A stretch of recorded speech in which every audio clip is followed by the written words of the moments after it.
多多干杯，干干杯，为了心中的美味。多多干杯，干干杯，默契翻倍，干干杯。柠檬多多多，多多柠檬茶，胜利多多多，多多干杯吧。赛场就位，开启美味。华莱士手工果粉，我有绝招，精准控温，这波操作稳准狠，现炸才够脆，热辣多汁，一战美味来袭，一口回血，只要香脆炸鸡，不要脆皮人寿，这是胜利的滋味，忍不住的欢呼，庆功时刻有华莱士，吃得香，赢得爽，吃华莱士，获益炸鸡迷局。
欢迎来到2026第5人格深渊的呼唤9中国大陆赛区预选赛的比赛现场，我是主持人小小。下面让我们掌声有请两队登场。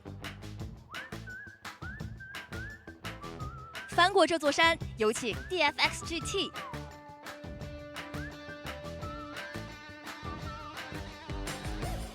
大家好，我是骤停喵喵喵喵，我是一雷呀呀呀呀呀。51号，我们找你来了。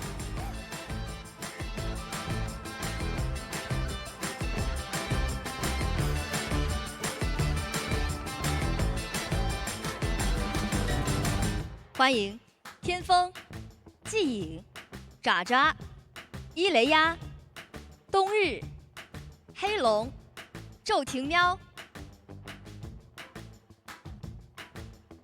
希望之翼临风而飞，有请 GW。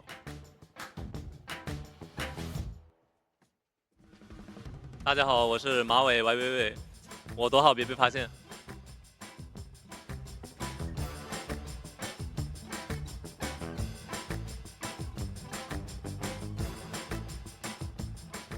欢迎周末、蕾蕾、小谎言、星夜、狮子、马尾。奈仔，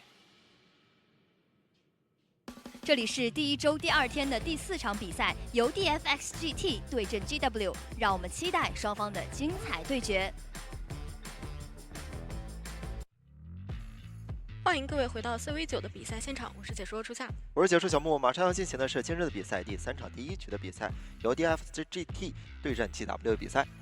感觉真的是非常快，虽然说每天有4场比赛，但今天打下来的话，其实我们2组的第1轮都已经是要结束了。是的，现在也就是到了第2天的最后1场了。其实前几场的比赛我们也看到，就是他们作为很多新人嘛，他们作为上场，其实他们对于比赛的状态他们并不出哎。对，而且反而是有很多人嘛，他有一些我们觉得4大天王之外的一些冷门绝活，但是在赛场上的一个发挥也是非常出色的。是的，一到了深渊，我们其实看到了老面孔非常的多，对吧？我们这一场伊雷亚，对吧？他其实在面对这比赛上已经打过很多次了。包括说去年他职业赛场上，面对到职业队伍也是完成了雕刻家那个4爪的，其实印象还是很深的。不知道在今天会不会他还能再拿出一些雕刻家，因为我们在今天其实也看到愚人金这个角色差不多隔了2年吧，再一次上场，然后打出一些。是，包括说我们看下来这2天来，民间队他们求生者的一个配合以及个人操作也是越来越好了。确实。那我们今天其实看到 GW 这边的比赛呢，其实在上个赛季，其实他们打的时候比较存在一些萎靡的时期吧。不知道他们这一次经过磨合之后有没有调整一些？是的，那也是来看一下第1局双方的一个地图班选。GW 这边是搬掉了湖景村跟月亮河。是的，湖景村、月亮河，然后 DFX GT 这边选择是不归零。那也是看一下这张图他们有怎么样的一个战术安排啊？因为这张图自从我们秋季赛进入赛场以后，其实登上赛场的一个频率还是蛮高的。蛮高的，两边其实都选择会适当去打一打。求生者其实他也有一点比较怵这张地图是什么呢？就是它的一些密码机，有的时候会形成一些4连，有的时候也会形成一些3连，对吧？让你监控者比较好控一些。那对于他们来讲，牵制的话也会比较集中于说，哎，我只利用这些荡神啊、一些高低差以及大仿这样的位置呢，其他的位置都相对来讲比较空旷了。是很多监控者其实对于这张地图呢，就是在追击上，很多一些荡秋千点的话，就会阻断他一些时间，是吧？那同样，其实对于监管来讲的话，我觉得这张图发挥的空间也比较大嘛。没错。来看一下，在今天呢是 DFS GT 的也是主场，然后 GW 作为一个客场。那我们先看一下 DFS GT 的成员介绍：天风、季影、爪爪、伊雷亚、冬日、黑龙、周庭喵。也是看一下 GW 这边，周末、磊磊、小谎言、星夜、狮子、马尾、奈仔。没错。其实刚从我们那个赛前喊话也知道，2支队伍其实私底下还是之前有认识嘛，有一些渊源在啊，所以说也比较期待他们今天的一个交手的情况。就不知道今天打完了到底是讲究是一个缘分还是一个渊源，你知道吧？那同样，其实对于 GW 来讲，我们看他们的一个成员也是有一些新人加入的。对。那经过这么长时间的一个休赛期的话，也是比较期待他们之间的一个磨合，现在是什么样的一个状况呢？没错。有没有一些自己想不到一些体系，或者说你能打出一些打法呢，让对面所震惊？对，因为毕竟的话，我们神人版本，你看，首先调整了很多角色，其次的话，求生这边还加入了幻灯师这样一个比较强势的角色了，挺多的。那上来先抢什么了？因为现在我们也知道嘛，医生啊、幻灯师这些角色的强势出现，也让很多的一些人他们的打法都变了很多。对，甚至有时候说，哎，对面本来想打手不脚羊的，但你一看你的阵容太针对了，我不得不去换一下。对。那我们先看一下狮子这边的一些角色，他上任角色呢是大副，当然喜爱的角色也是佣兵。其实他在队伍里面很多时间都是会担任一个救人位。是的，是看到他的一个荣誉啊 ，CO5 的冠军，以及21年 IVL 夏季赛、21年 IVL 秋季赛的冠军。是的，他的经验也是非常老道了嘛。在角色，其实我觉得他比较全能，因为他的自己一个牵制位呢，其实也可以进行一个补位。是的，其实我觉得他一开始就是一个牵制位出身，但是后面的话慢慢转变到了一个救人位。是，而且随着版本的一个改动啊，现在其实救人位也是需要很强大的一个牵制基本功。哎，队伍需要嘛。也是看一下磊磊这边擅长角色是气象学家，喜爱角色是画家。对，参与过 COA8 的大陆预选赛。没错，磊磊的角色呢，他是在队伍里边主要担任是一个辅助位的位置了啊。那牵制位，因为画家现在这个角色呢，也是可以帮忙进行一波辅助，也等同于 OB 了。我在那里放一幅画，你怎么样你也得看。对，尤其是说可能我需要强势保平争夺跑的时候，我觉得画家那个出场率还是蛮高的。对，他可以去打很多的一个套路跟体系。是的，那我们这边看一下马尾，他这边的一角色呢是擅长的咒术师以及勘探员。是首次参加 COA。那其实马尾的话，他也是从民间队啊一步一步进入到我们的一个职业赛场的。对。角色是比较偏一个 OB 位嘛，在队伍里边现在就是主要是辅助帮忙，帮助队友去牵制更多的时间。对，还是很需要一个个人操作的。对，像尤其是咒术师的话，其实前2局的一个出场率也是非常高，挺高的。你面对那一些单刀流的监管者，你拿他没什么办法，你脸上你敢牵吗？啊。好，那看一下这边是奈仔，是擅长角色园丁，喜爱角色也是园丁，是首次参与我们的一个参加过 COA8 的大陆预选赛。没错。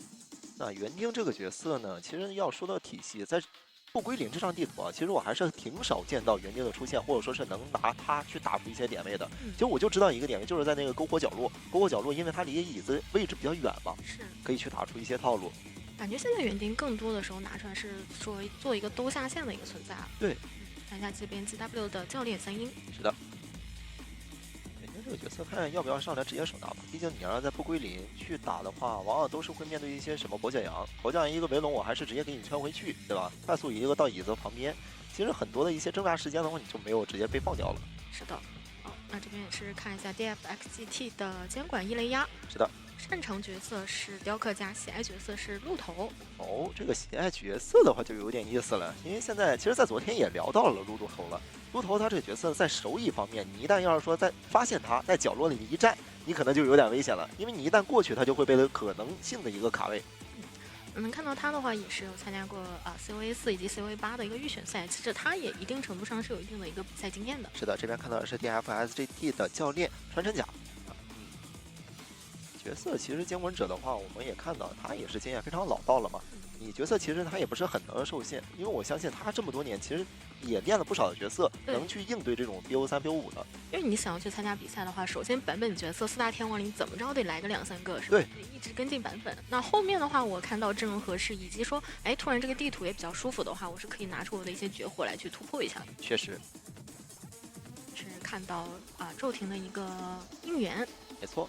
因为其实很多民间队伍的成员虽然说他们是民间队，但是其实在底下已经小有名气了。是的，也看他们这边磨合的是怎么样。因为在昨天其实也看到有的是半年前就开始练了，或者说这已经练了有个小半年了。是的，对，挺夸张的。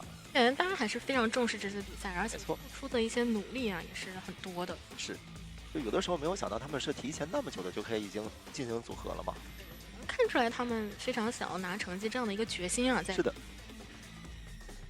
配合方面的话，其实很多一些角色你一旦要是交流不通啊，或者说点位上没有介绍通，那你到时候在进行配合的时候就容易会走岔，对吧？你这个人走那边的点位，或者说我这边去走一个 B 号点位，稍微有一波没配合好，那机会一下就给到监管了。是的，直接就炸了嘛。这边也是对于伊雷亚的一个应援啊，重塑雕刻荣光，还是比较期待有很多选手把他们的一个绝活拿到赛场上来的。我提前剧透，有可能会一会儿出现一个问题，哎，你觉不觉得今天会出现雕刻家，对吧 ？Yes or no 环节。是的 ，Yes or no， 我感觉就有可能会出，但我觉得今天会出。有可能，毕竟你算是一个绝活，对吧？对，你打到最后，你有可能就会拿出这个角色，我就打一个对面的针对。是的，主要现在对于求生来讲的话，我很难拿出一个万全的阵容，说，哎，我又把你的天王防住，又把你的绝活防住，其实难免可能会给到一点突破口。对，现在我想让你想打出来第一局，我觉得有点难了，他现在登场率偏低了，反而更多的是什么呢？你像是杂货商啊，或者说是喧嚣啊。台球手我感觉现在也越来越高了。是的作为一些对策卡嘛，我第一局的话我又不想丢分，但是呢我又想把我的一些天王角色往后省一省。对，那我觉得其实对于职业队来讲，其实面对到民间队心里还是多少有点忐忑的，毕竟他的一个研究的数据可能相对来讲少一点点。没错。那他们之前打联赛的话，其实对于对方来讲，他的一个研究的录像啊还是比较多的。没错。你毕竟在面对他们的时候，你其实可能算是一种手撕，对吧？对。大家的话，他们的一切组合都可能是临时的调整，或者说角色上我都是会进行一波临时的调整。尤其是在打你这种绝活的一些情况下的话，我肯定会做出一些针对。是的。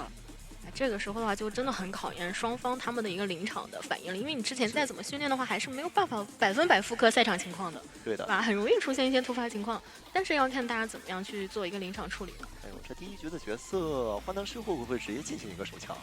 我感觉是有可能的呀。这个角色好像就有点你不抢，对面就一定会给你摁掉的感觉。对啊，反正我幻灯师带一个双弹加个化险的 A1，我往中场一站，你要是选个喧嚣呢，我就偏远一点，我去躲起来，啊，反正也行。真要面对什么雕刻家这个角色，幻灯师其实挺香的。你面对一些椅子上的救人的时候，很快就要过半，我就可以直接先给你进行一个幻灯片嘛，锁住这个椅子的一个淘汰时间。我这5秒钟怎么着，我把这个人掏下来的概率会更大一些。对啊，给你来个定格，其实都是挺好的。那这样的话也是很大程度的限制了雕刻家很强势的一个点，就是在手椅环节嘛，他基本上有很大概率打掉你很多的一个状态，包括说救不下来。是。看上来会选择去搬什么吧，毕竟已经选择了不归零了。先看一下监管这边。先知跟木偶师。先知木偶师。就这样的一个班位的话，还是比较偏向于天王的一些角色的。那求生这边的话，也是咒术教授，还是把你的不教养给防一防。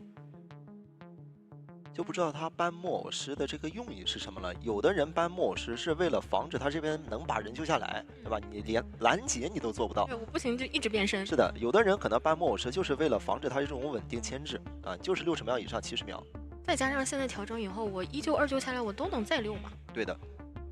也是搬掉了守墓人跟飞仙家之后呢，求生补上了一个大副跟弓箭手。他怎么这么像雕刻呢？对吧？你看后3位全都是为了防止你这边稳救人的，包括说像飞仙家这样的强拉点角色嘛。是啊，这张图他还能利用到高低差这样的地形。对，就他的救人速度，守墓人嘛，我们知道的就是他救人速度比较快。我直接出闪之后，你这个雕刻家其实很难反应到，即使你在那边的一个椅子旁边，我放一些雕像，那你黄昏乱炸，你可能都没有办法夹断它。对啊，包括说他本身盾铲的话，就一定程度上防止了你中间拦截到我。是。但他面对的是教授、弓箭手、大副以及咒术师，就面对这样的阵容，还要拿出雕刻家吗？其实像跛脚羊的话，也是已经有点被针对到了。太被针对了。对，这个阵容换跛脚羊或者其他角色也会有点难受。哦，还选择跛脚羊了。前面的话还是以拿分为主，毕竟天王他的一个下限也比较高。虽然说我不一定上来一定能完成一个4爪嘛，但是我平往上的一个概率还是蛮大的。哎，是带个兴奋好，还是说是带一个窥视者好？带个兴奋，防止一下这边的弓箭手或者说咒术师来进行操作。包括说你可能像教授这边嘛，对，因为大概率你前期是不太容易让队友这边进行 OB 的，还是可能要1救2救下来之后再去找一些配合。你要带个闪现，我觉得你不是在揍不是在揍求生者，而是过来求生者在揍你。对，看怎么去选吧。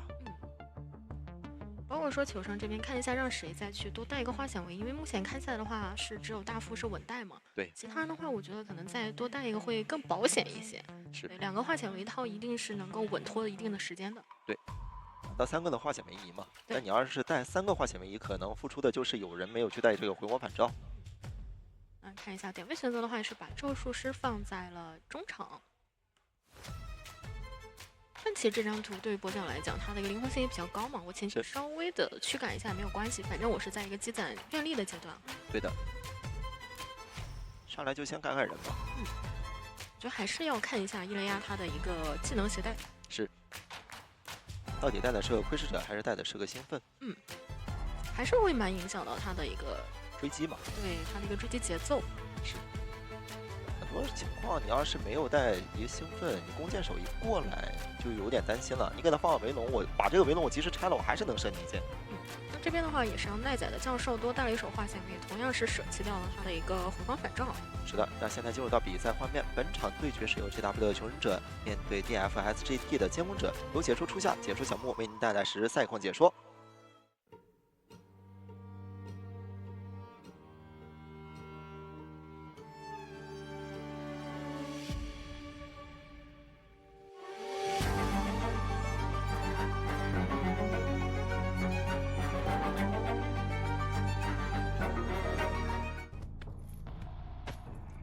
上来先找人，先把磊磊这个位置直接给逼走。想要进行追击吗？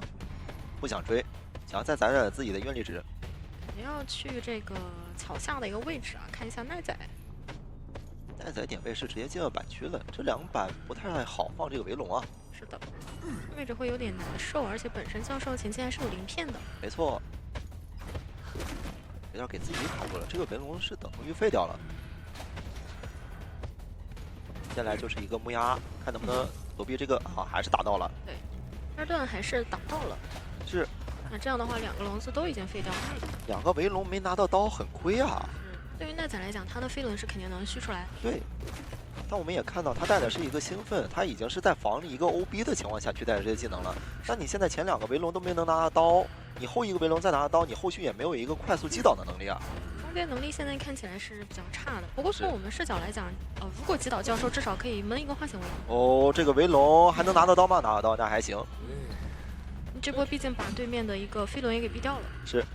那就看下一个龙子，感觉对于跛脚羊来讲，一定要做到一个击倒。哎，但是这里的荡秋千让自己失误了，拉的身位有点远啊。没有第一时间钻到对面去啊。等等，这个围龙可能要掉，围龙掉了，愿力值续不上。对，愿力不够啊。现在对于奈仔来讲，我就再拉远，再多耗你1个龙哦，甚至说队友这边已经开始辅助了，已经开始过来帮忙扛刀了。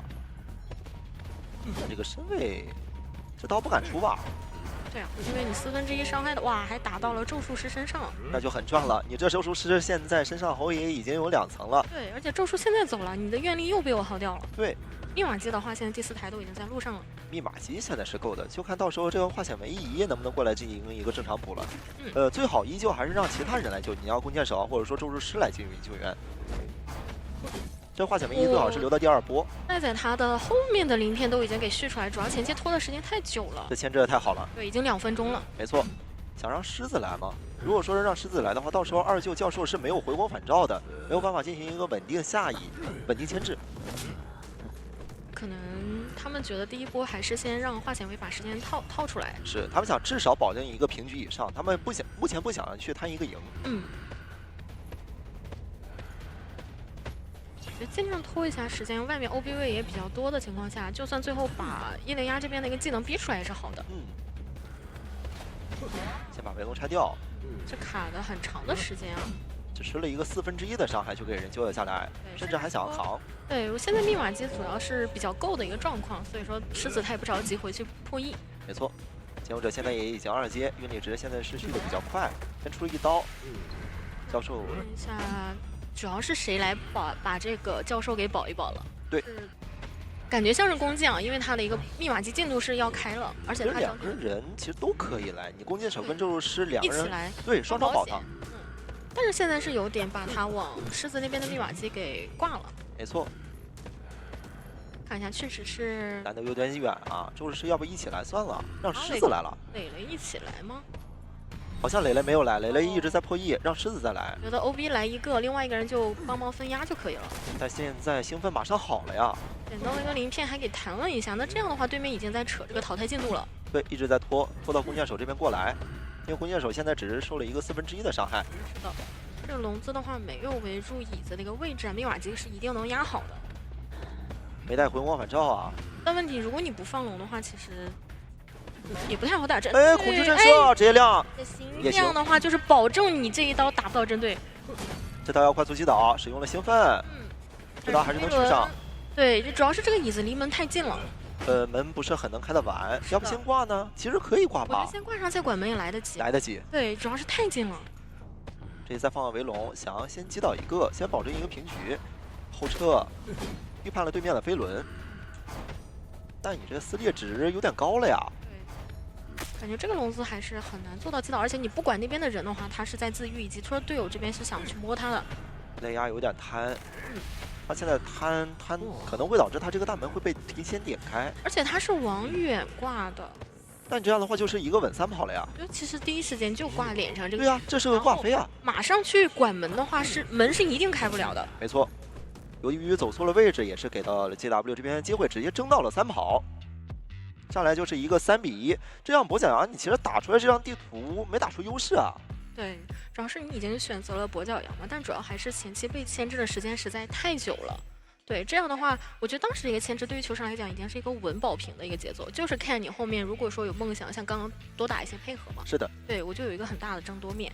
他们都没有想到，就是说让咒术师跟这边的弓箭手一起来进行救援。如果说是让咒术师过来进行救援的话，他有机会是能直接把这个3头猴给宰出来。我提前释放的话，你这个兴奋就会因此而交。到时你教授会这个鳞片我也能省，飞轮我其实也能省。对，然后你2救的时候，你到时候再让大副把人救下来，其实没错，无论他会不会被打针对啊，只要他是有个圈的状态，20秒的时间也足够他们把门给点开了。对，我想他其实亏的太多了，在他的角度其实去看的话，你这个密码机其实当时他并没有太够，你其实可以把这个人他也是可以提前针对到的，到时候你那个破译门他也没有全点开嘛，只点了一个1/3，大概是个1/3，他就能把这个人先挂飞。因为从刚刚的视角嘛，首先椅子上这个人，然后来救援的来了2个，然后压机的一个，他们是没有人去提前贴门的。对，所以说我觉得留给伊雷亚他开门战的空间还是蛮大的。是可能会想的有点太多了。那我们先看一下赛后数据，咒术师这边的话是破译了195，然后牵制24秒；马尾这边是破译了200，然后牵制了45秒；狮子这边是破译了130，然后牵制了51秒；奈仔这边的话是牵制了133秒。伊雷亚这边破坏了4块板子，命中了10次，击倒了4次。这把还是主要因为奈仔他前期的个人牵制已经是做得非常充分了，那我中间在一个道具真空期的情况下找了一波咒术师的一个配合嘛，对，那波也是成功帮扛到了，也是把他的后续的鳞片给续出来了。是，现在压力就给到 DFSGT 的求生者了，你这个求生者能不能也去争一个3，或者说是你先偏向于保一个平，别让这个积分拉太开。对，毕竟的话是他们的一个主场选图嘛，是，还是尽量不要说给到对面太大的一个优势。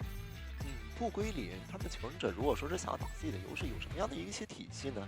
刚刚其实也看到，其实我觉得第1局上来体系太难打了，就是你想要保平或者争夺，就是得看个人牵制、个人能力了。角色太多了呀，你1有跛脚羊，2有喧嚣，你3的话，你还可以去谈到一些杂货商或者说台球手这些角色。尤其是这边队友已经先行3跑之后啊，对你这边的话，其实我没必要说我上来一定给你打天王了，我打一些杂货商去给你保平之类的，先拿下大局。然后对面的话也是比较难受的，哎，有点难搬。我是真有点想不到，就是说是他们这个角色上你被搬了一些体系，你肯定就是说是咒术师啊，或者说是弓箭手，以及就是说你这个医生这些角色，我肯定体系会给你搬个1-2-2的。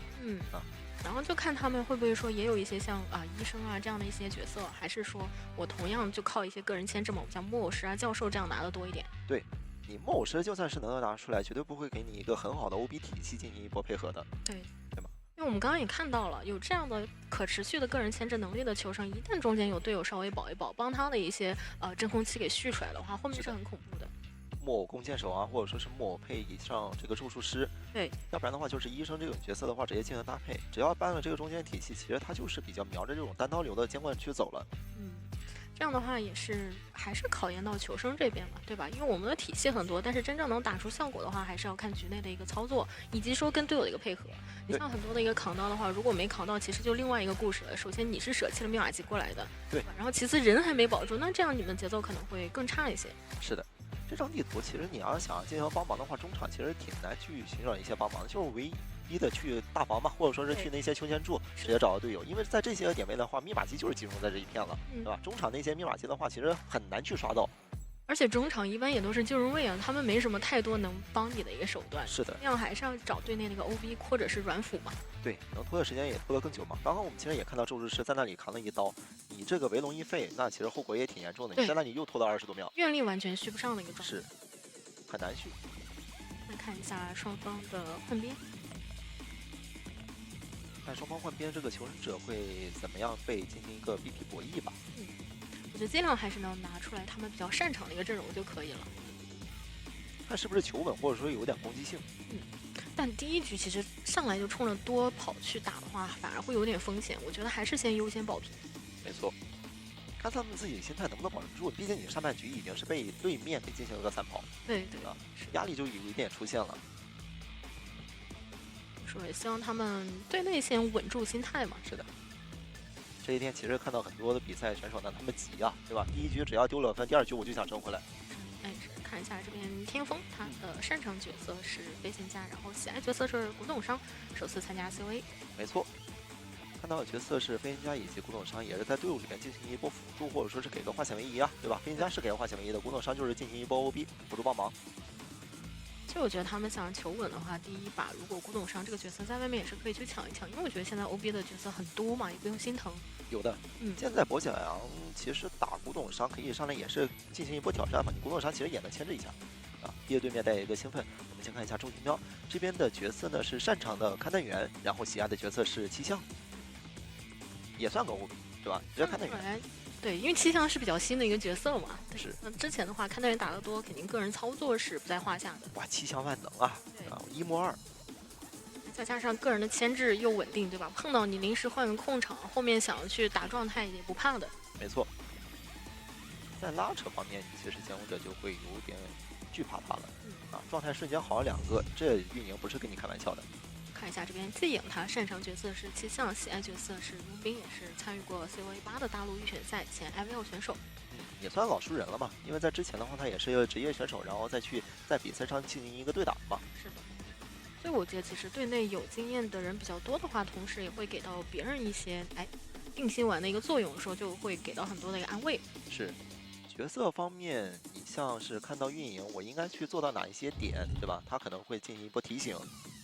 是看一下冬日他的擅长角色是囚徒，喜爱角色是作曲家。那这名选手他那个喜好就很明显了，我就是喜欢修机位。是破1位了啊！这点位在那里一站，那就是满足于大山了。你看到他这个角色选出来，你都不用去想，他就是个双塔悖论。而且你还一定得去追他，所以说反而可能证明这名选手他的个人牵制是非常在线。对，就算不追你也要赶他，要不然你上来密码机直接我就开始连线，密码机破也太快了。对，那看一下小火焰这边擅长角色呢是博简阳，也同样的喜爱角色是有个雕刻家，是参与过 COA 8的大陆预选赛。哦，你别说，这缘分也确实到了，两边都是有一个雕刻家这个角色的。是。小火人的话，其实他的一个成长速度也是非常快的。在我们球季赛加入职业队伍以后啊，其实他后面的一个发挥是非常不错的。他也是个绝活呀，他的雕刻家其实命中率也很高。其实在他手上的话，除了博简，我们知道也有个什么爱古鬼啊这种角色进行辅助的。的话，其实这种也是这种说不好的，有点抽奖性啊。他的上限也是比较高的。那鬼火一中，我闪现就秒。对，跟上闪其实就能快速击倒。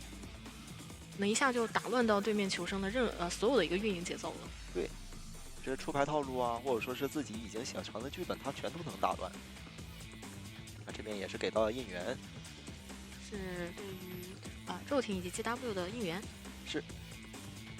现在接吻者其实他的任务就比较轻，我就是能保个平局就行，就拿大分啊。那我要是能多抓的话，那就尽量扩大我的小分优势。是你这想一想，现在要是能拿个4抓的话，8比1，分差直接大去了。而且第2局还是 GW 选图。对啊，你第2局你就问你压力大不大吧？你这压力你要说是你再想去争，很容易出个事，就是2比0直接被对面带走了。对，因为其实对于拿大优势的队伍来讲的话，第2局我完全可以给你保平，对吧？我后面再给你慢慢打，你还是很难去翻过来这个分差的。是。所以说现在得防啊！你要是求稳的话，最好求稳着点打，就瞄着一个平局就去。对对。你心里要是有一点波澜，你就是想要去争一波3，反而可能会给到对面的机会。我就是被你争个4，这大分8比1，你就直接大分就过去了。对，我觉得其实最害怕的就是我中间打着打着突然有一些想法，因为这个可能是几个人，因为他不一定是所有人都会有这样的想法。那这样的话，你很难在瞬间做到一个行为规划上的一个统一嘛，就可能会出现一点问题啊。就一点，不要为了去争一些节奏，去打个 OB， 把自己一把鸡。是的，对对对，我觉得还是稳着来，是，尽量就是把亏损最小化。全家上阵，你去那边帮忙打架，然后你发现这个密码机是分文没动，对，那就很尴尬了。那有时候还不如说，哎，那这个人他不管怎样，我就把他挂到边上，然后我2个花显为一套，我也不管了。哎，优先还是把密码机给拖够。看角色怎么去选吧，怎么去抢。你要上来也是选择这种教授的角色呢，就是求稳着来。对对对。因为像教授这个角色，就算没人帮他，他的一个基础牵制也是能够保障的。对。他面对雕塑家，面对你跛脚羊的时候，其实他的牵制就比较稳定嘛。毕竟你平常在围龙博弈或者说板区博弈，我就可以先交个鳞片再改板。你即使抽刀了，你也是打了这个鳞片，就着重躲技能，然后我就木压你的一个出刀嘛。对，偏稳一些。那来看一下双方的一个班选。上来是搬掉的先知机械。哎，看到你这边是有一个修机位在的。对啊。先知机械搬掉了。球人选择了木偶师跟飞行家。是比较稳健的一个选择，又搬个弓箭手，就不想让你们去再打一些配合，但同样球商这边就我再选一个咒术嘛，会起到差不多的一个效果。像不像跛脚羊？跛脚羊我们喧嚣大概是因为上来就把机械给摁掉了嘛。其实没错，现在的话这2个监管都会比较头疼。但是他把守护人搬了，就有点不太像是喧嚣了，就像是跛脚羊。应该第1局就是跛脚一个对拼。是的。那阵容的话，其实也大差不差，只是求生这边稍微少了一个弓箭这样的一个 OB， 但是同样他们的一个牵制位是多选了一个飞行家。没错，是进行一个2救的化险为夷，但这个化险为夷不知道飞行家有没有带，你就算飞行家没带的话，这个木偶师肯定会代替他来进行一个接待。甚至觉得可能3个人都带了，对，有可能。你也不确定飞行家被追还是木偶师不追，是全都带了，那也是个双保险。你刚说这2个角色都有可能还没有带个回光返照。对对对，我觉得是有可能的，唯一就是咒术它一定是一个牵制的一个天赋。没错。应该就是个跛脚羊了，但你这跛脚羊要带闪现吗？带个闪现吧，就一个咒术师。对，而且他前期其实一般不太会来的，如果节奏不好，甚至他就是冲到一个2次牵制位，他不会在前期掉太多状态。确实，不出意料的话，应该就是跛脚羊，然后带个闪现，然后上来进行波追击。你要带个窥视者呢也行，但你上来去追的这些人，飞行家其实也有能力去飞一下围龙。你亏1个围龙，这节奏就是有点偏平了。你亏2到3，那这一局求生者就有点说法了，能争赢的。因为我刚刚也聊到了嘛，化险为夷，它绝对不止1、2个，可能也会携带一个3个的，至少2个是摆在这里的。对你3个化险为夷，即使你没有带一个魂晚照，我只需要把你从开门战救下来，那这个局面我就能硬拖那个20秒，20秒我这个门就能点开了呀。对，你还必须得管这个上挂飞。对。说是看一下，如果是带一些窥视者的话，那就比较要求说我可能挂人的椅子，包括说我的一个驱赶方向要讲究一些，我尽量是要做到干扰他们的破译。没错，所以有的时候你回光返照带的不多，那就拿化险为夷来补。对，把时间给拖出来了。是。那你别说，有时候带了回光返照，还不如套个化险为夷拖的时间长呢。对你带了回光返照，你不一定能活到开门战。对，你不一定能溜那么久啊。是。看一下，也是中场给到了大副，但是他们大仿是放到了木狮的。那脸上河道旁边的话是选择一个咒术师，还有一个飞行家，没必要直接去选择找飞行家吧。而且那边的话，其实能干扰的密码机比较多一点。如果说直接去大房，他会跟中场以及河道那边隔绝开来。这飞行家你要是不追，你去找一个木偶师，即使你是一个带闪的，他这主要就有一个2楼，2楼就是能稳定拖你时间，你的围龙不好放。来看一下天赋，哎，果然是飞行家、木偶师、大副全都带了这个化险为夷。是3个化险为夷，木偶师这边的话也是带了一个单化险为夷，有一个回龙返照，也是求一个开门战的稳定。同样也是带了一手医者。那现在进入到比赛画面，本场对局是由 GW 的监管者对阵 DFXGT 的求生者，由解说小木木和解说初夏为您带来 COE 实时赛况解说。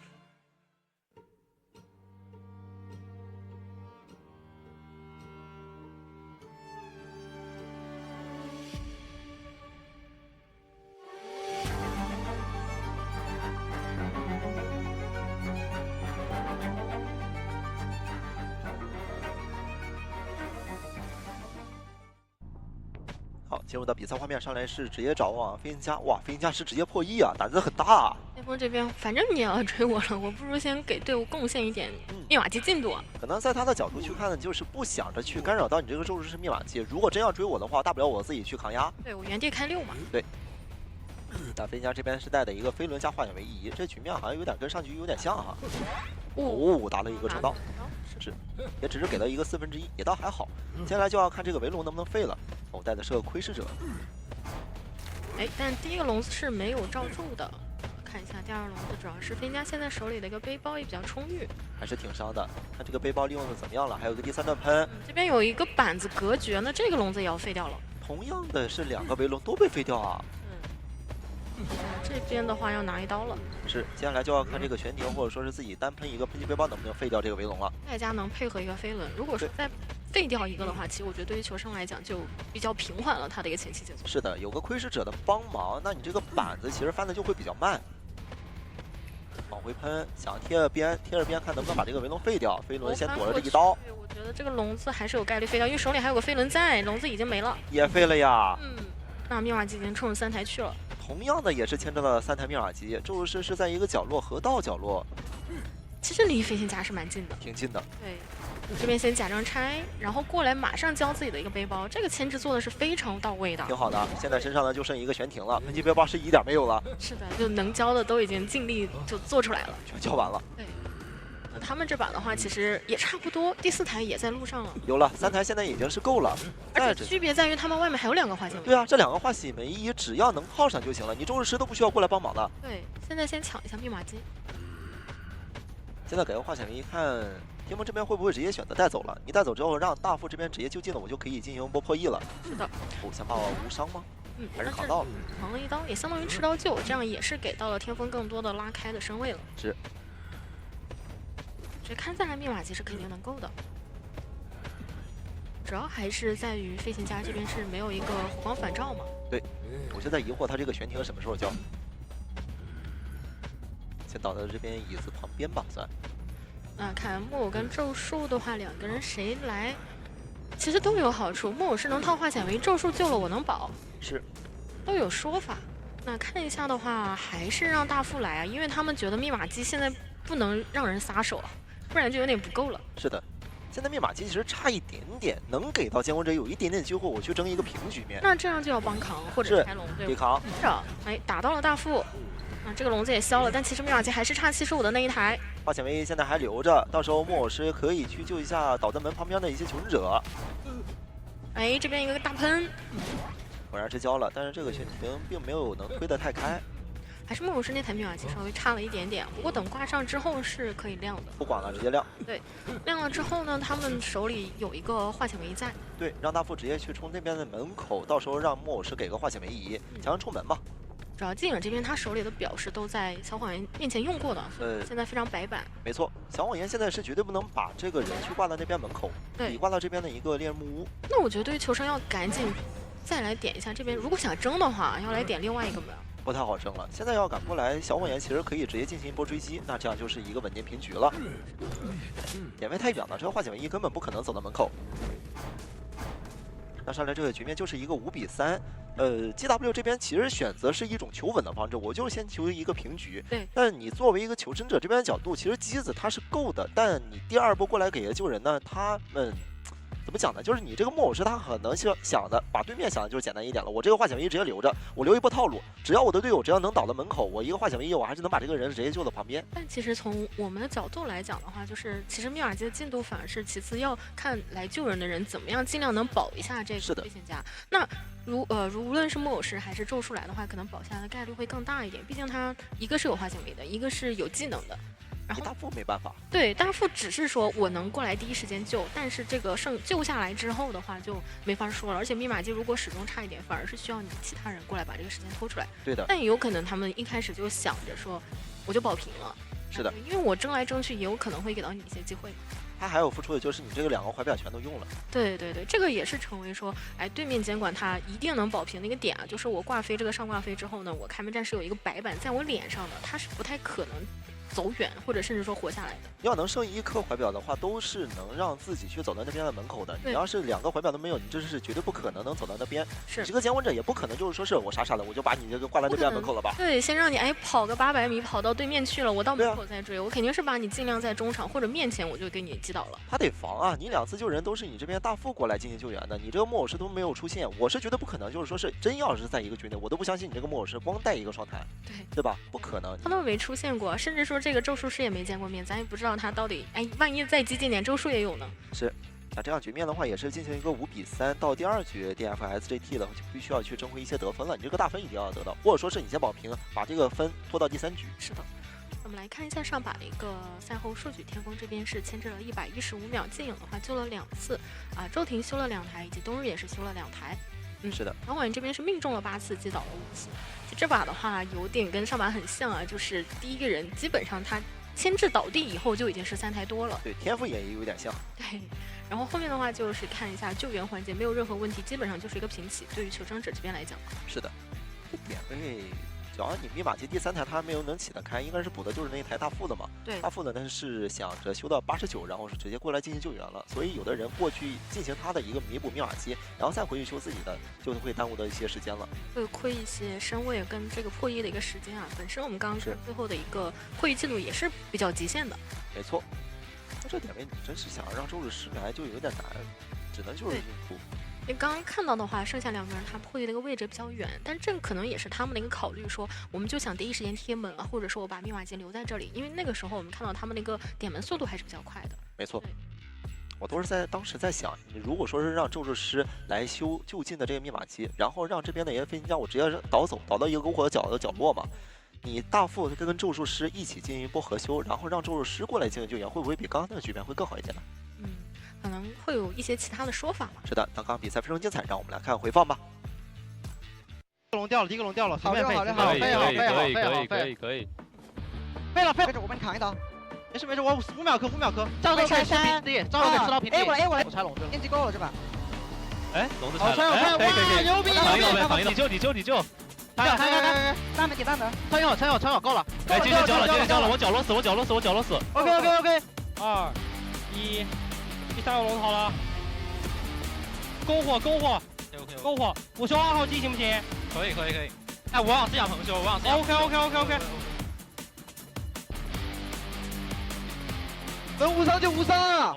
好救，可以。先保平打，对。哎，点双门啊，大副等会儿。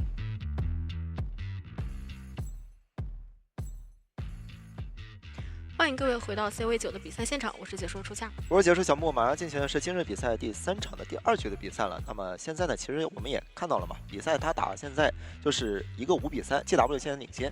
对，那我们刚刚从赛后语音也听到了，其实后手上的DFXG 的话，他们后面是说，哎，那我们先冲着保平去打嘛，把这个分差给拉小。后面的话，我再慢慢去磨掉你，因为其实对于2边来讲，他监管者消耗掉的角色都是一样的，你都使用了跛脚羊，所以说我们后面的压力其实都没有那么大一些了。积分没能拉得太开了，只是5比3嘛。现在就看后边的这手绝活，你2边其实都有个雕个家，要不要进行一波互打？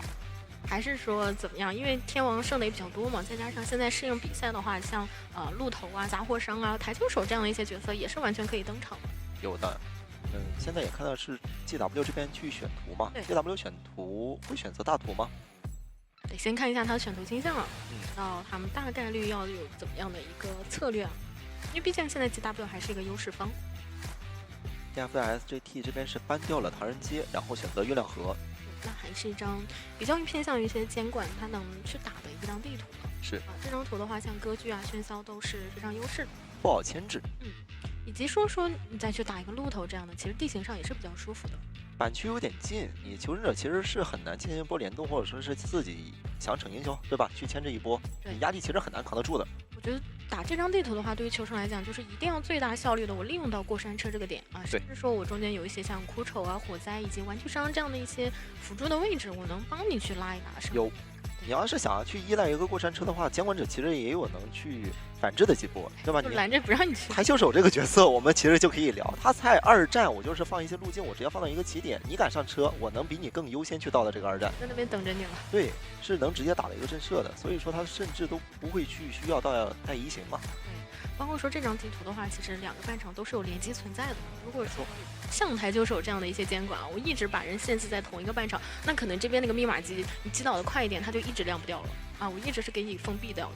对的，求生者所以就不太好选。你要是说选择一些辅助的角色呢，那你这个天赋，那你是要带双弹呢，还是说要带飞轮？毕竟我们刚刚也说了嘛，你要是依赖这个过山车，很有可能监管者他选出的角色你没办法依赖的，你甚至有可能你想要去直接做的。我们先说鹿头吧，鹿头这个角色他也是能直接从这个过山车直接给你勾到震慑的。对，就非常亏啊！可能就是面对到这种监管，你一定是很残，已经活不下去了，不行就搏一搏的情况下再去做，一定就是不能满状态就往那边去啊。鹿头它其实可以在轨道下面，我就可以直接勾到了。是的，它对于站台来讲反而是非常有统治力的。有的。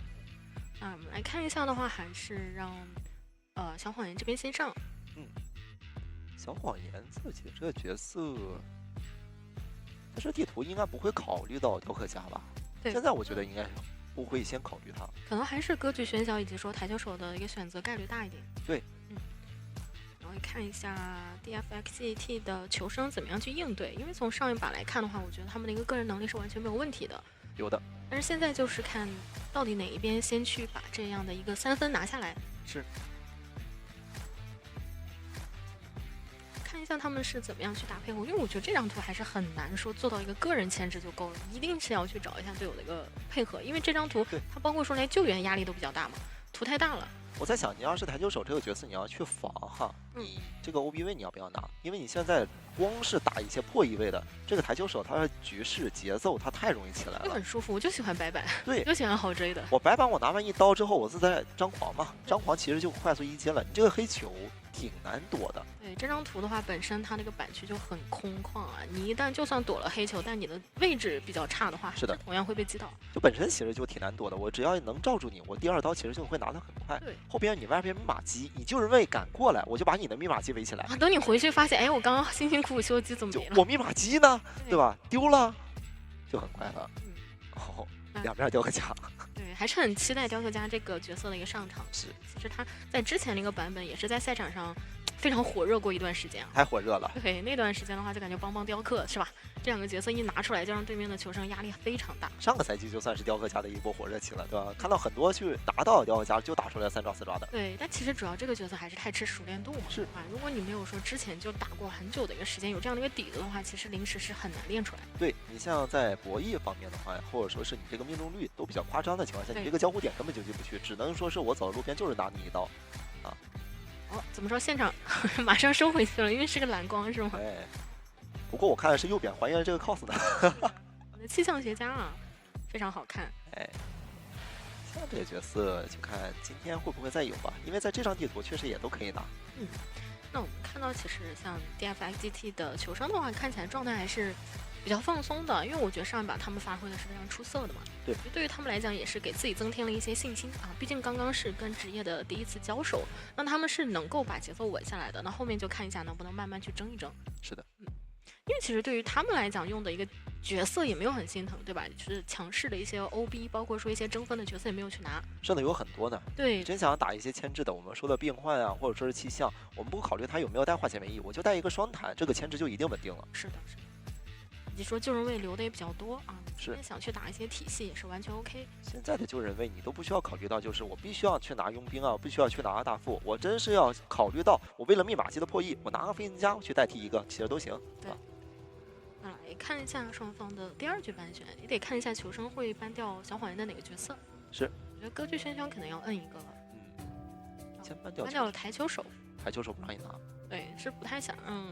首先这个过山车我们是想用的啊，其次这个控场可能会有一些节外生枝的节奏点出来。哦，小女孩，然后再搭配个佣兵，那这个小女孩有可能是带一个单化解位仪。对，我觉得小女孩一般在大图拿出来都是要充当一个救援位的。对。这个角色拿出来之后，我就上来先自己一牵制嘛。我牵制，我吃完一刀之后，我就找佣兵。那搭配上佣兵这护腕，再加上他这个交互速度比前锋甚至都还快了。甚至说，我觉得这样的大图你还不一定能选到啊。你但凡给他一点，就是说，哎，我传送走的一个时间来讲的话，你这个选位就有点亏了。对。是选出了火灾调查员。这个角色也是非常适配这张地图啊，有很多点，可能你已经要死了，但是有一个气囊在，你一下就是能进入下一个交互点。对的。第4个角色又搬掉的是个气象，搬了个弓箭手加气象。其实他 OB 位搬的比较多，像古董商跟弓箭手都是搬了的。他有点像鹿头啊，对吧？他搬了个弓箭手，弓箭手如果说是能给他上一些撕裂值，那他这个钩子其实就会自动断了，因为你要么就原地爬站，要不然的话你就是等这个钩子总要断。对，你总会要断，所以说会有点像鹿头。球商最后一手是选了病患，选了一个站台的点嘛，我在终点站台是能够稳定牵制的。古董商、弓箭手、气象，他们要看一下监管类型，因为如果目前看下来，可能小女孩她的位置还是比较关键的。对，现在的搬法其实就有点像鹿头歌剧2选1。对，那如果是像鹿头的话，其实起点站是非常危险的一个点位了。你就不是很好去找帮忙了，因为它2段钩这给到的位移也是很快的。对，我前期放一个陷阱在那里，你后面都很难再回来了，没办法再利用去坐车了。对对对，那你往外逼的话，其实只有鬼板的位置可以去转一转。是。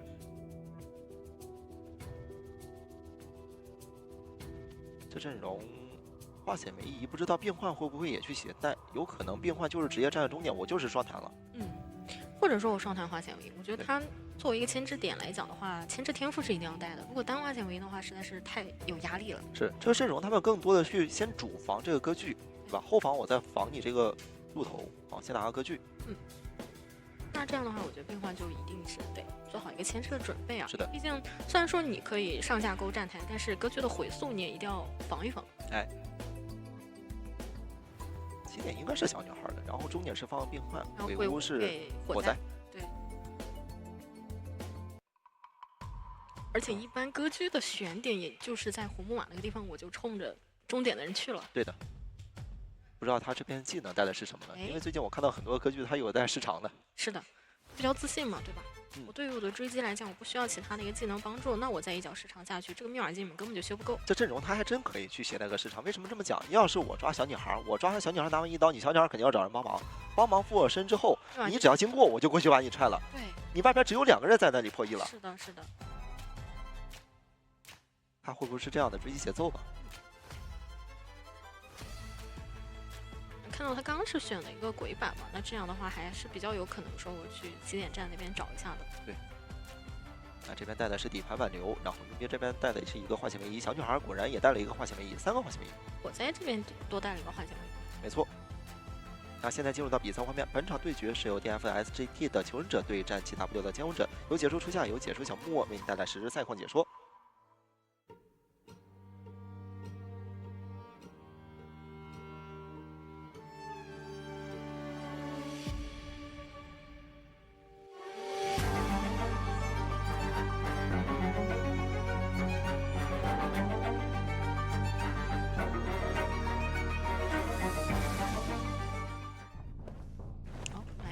是直接进入到鬼屋去追一下骤停的火灾调查员。是的。那这个点的话，其实对于火灾也是比较公式化的，因为前期我有气囊的存在啊，这样的一个地形还是很有利于说我去赌一赌。这里气囊先堵住。那这样打掉气囊之后呢，可以转到鬼板的一个位置。既然带的是个闪现，就看快速击倒能力了。想骗。对，但身位是比较远的。那对于骤停来讲，它的一个反应的时间比较也比较多一点啊。是，这里距离有点远了，没能够到。稍微断了一下。那骤停手里其实还有一个气囊。没错。现在的身位比较安全。这里其实已经耽误的时间有点久了。哦，这道打到了。是的。那这样的话就比较亏，因为它本身是想回速的一瞬间，我气囊就弹出去了。没错。是气囊释放的一个时间稍微慢了一点。刚刚这个气囊要是真能弹开，这个密码机基本上是奔3台走了。对，它满状态进行现在的牵制的话，这个闪现是终结不了它的。但是现在的话，这个闪现可能就比较难受了，对于火灾来讲。没错，现在没有板弹，直接交闪完成第2刀。是的。看一下外面的一个。让小女孩过来进行救援，应该是。因为她是有提前松手往鬼屋这边去贴了。对。因为小女孩还是蛮怕被拦截到的。没错。那等一下小女孩过来进行救援之后，可以让她直接倒在一个起点，然后佣兵去补那边的密码机。也是方便他们后续去调整一波状态。对。哎，这边马上走脸了，要撞脸了。是。直接往前推，推到有点近了一些。这样还是能救的，因为里面的一个影子也已经消掉了。没错，很难说倒。是的。周婷的话，他也是我优先跟队友分开。没错，意外的还直接撞断了这个隐约。让小女孩是直接起7点半场的一个密码机，因为前期7点半场的密码机都没有破开。佣兵现在就是破译不亮小女孩这边的一个遗产，他这边65，有点难修开。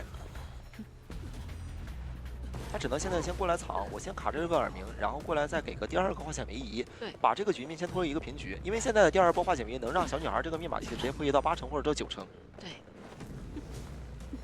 压满再救的话，其实真的就是8成左右的一个进度了。是的。这里有护岸，看要弹吗？拿到1刀。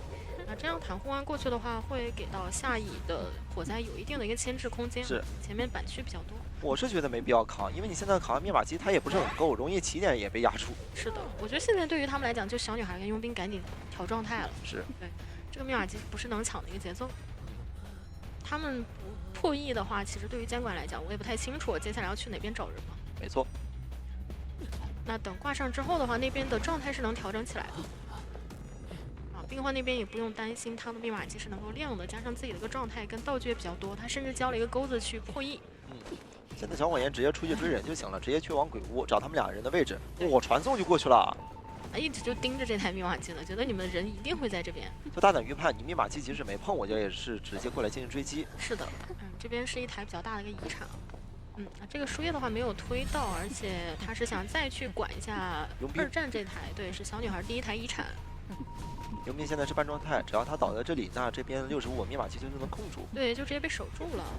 这边的一个牵制也比较受限，因为它的板区都比较差。就剩一个护岸了，这个护岸可能也省不了。要弹吗？弹了直接坐车。还在等，看一下你这边要不要回速啊？这边回速交着，直接弹上车。哇，这个护岸真的是太漂亮了。太流畅了。是，我觉得对于监管视角来讲，下一秒这个人就已经在车上了。是他现在这波传送其实就会交的有点亏了，他干扰是干扰了，但是你没有打出自己的一些实际性收益，反而让自己这边牵制起来，而且求生那边很快的去修了第6台，所以说也不存在压住密码机的说法了。对，吃人1刀，然后直接倒走，不要倒到一个离遗产最近，可以倒起点，让小女孩进行救援嘛。毕竟小女孩这边也是带了个回眸反照，而且小女孩在开门战的时候是可以做一个控场位，我中间卡一卡，我再去传送嘛。是。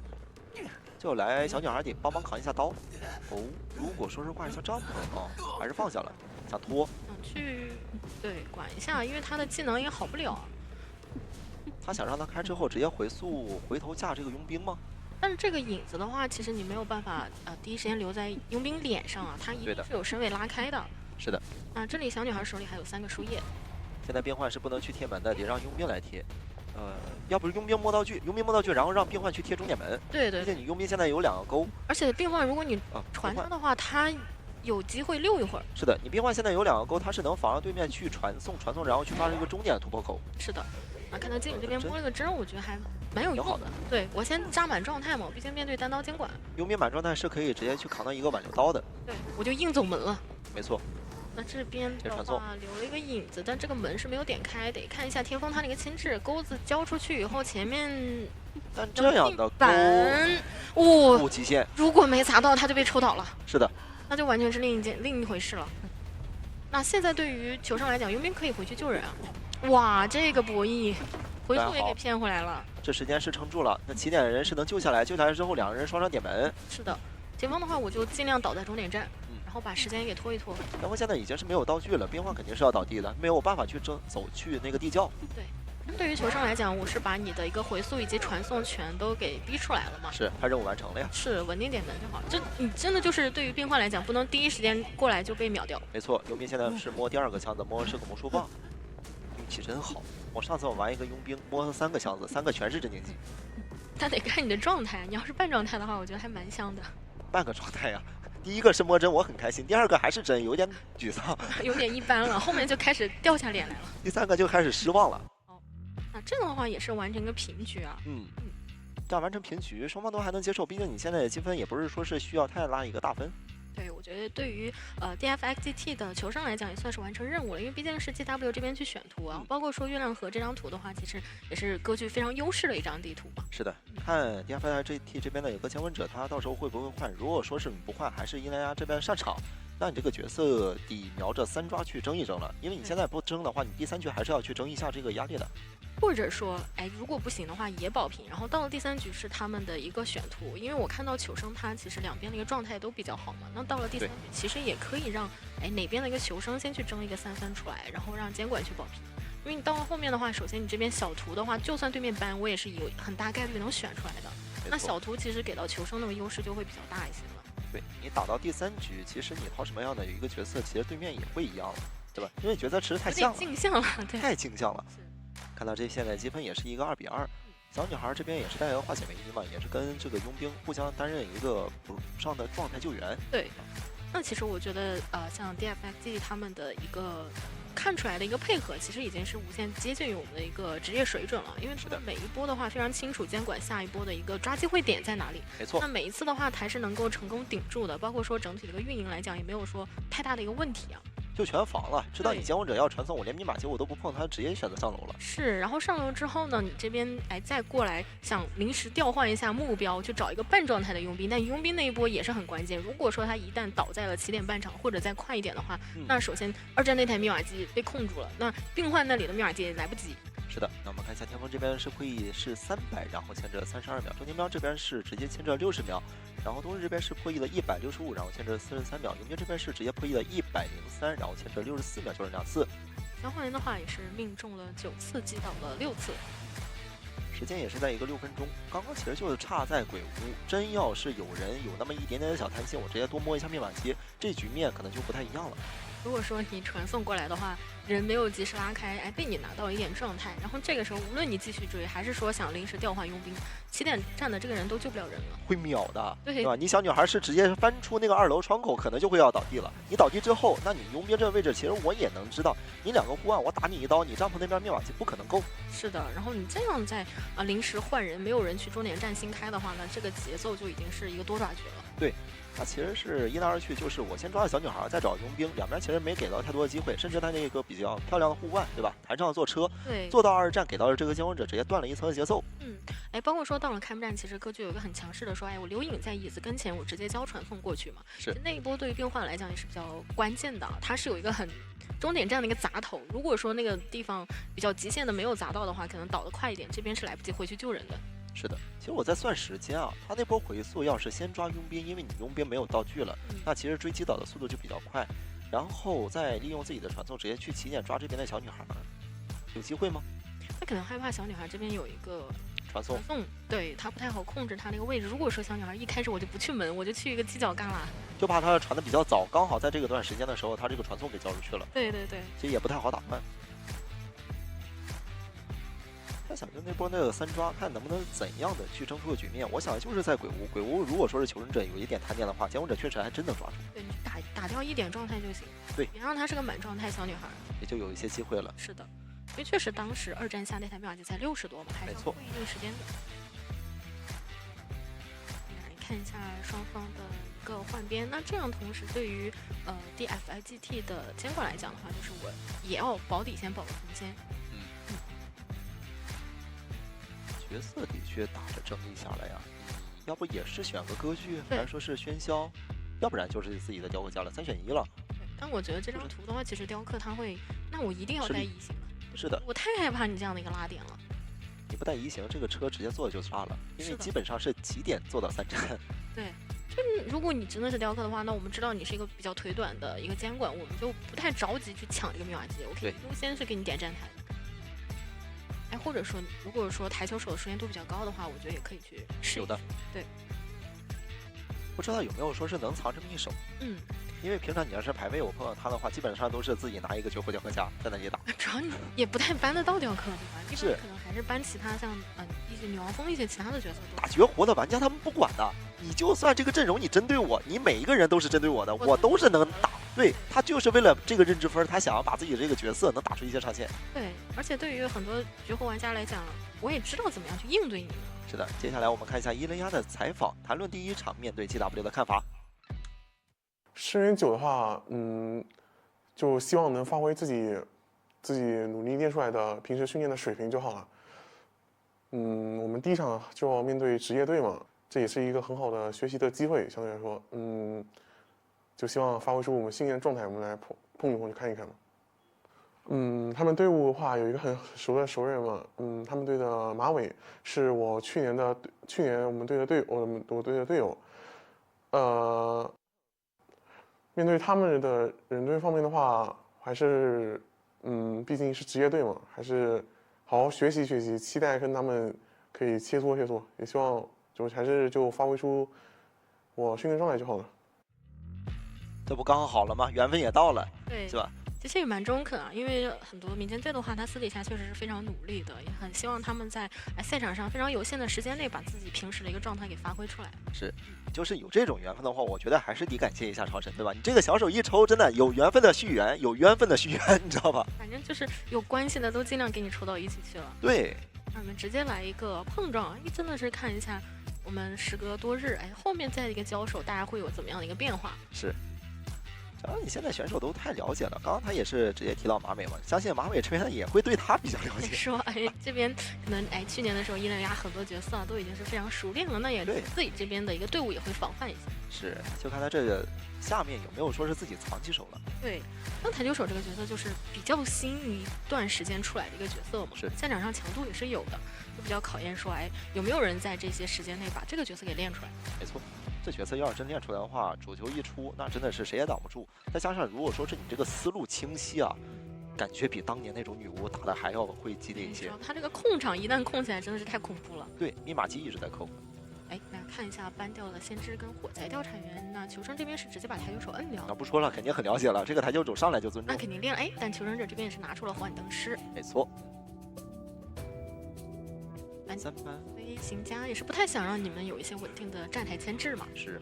那同样就补一手病患，对，能够起到一定同样的一个效果。对，代替角色。是的。4班搬了个园丁，搬园丁应该是不想打一个拆移体系吧？那这张图的话，其实拆移可能就是像鬼板那样的一个位置。没错。但我觉得求生补上一个古董伤，同样进攻性比较强啊。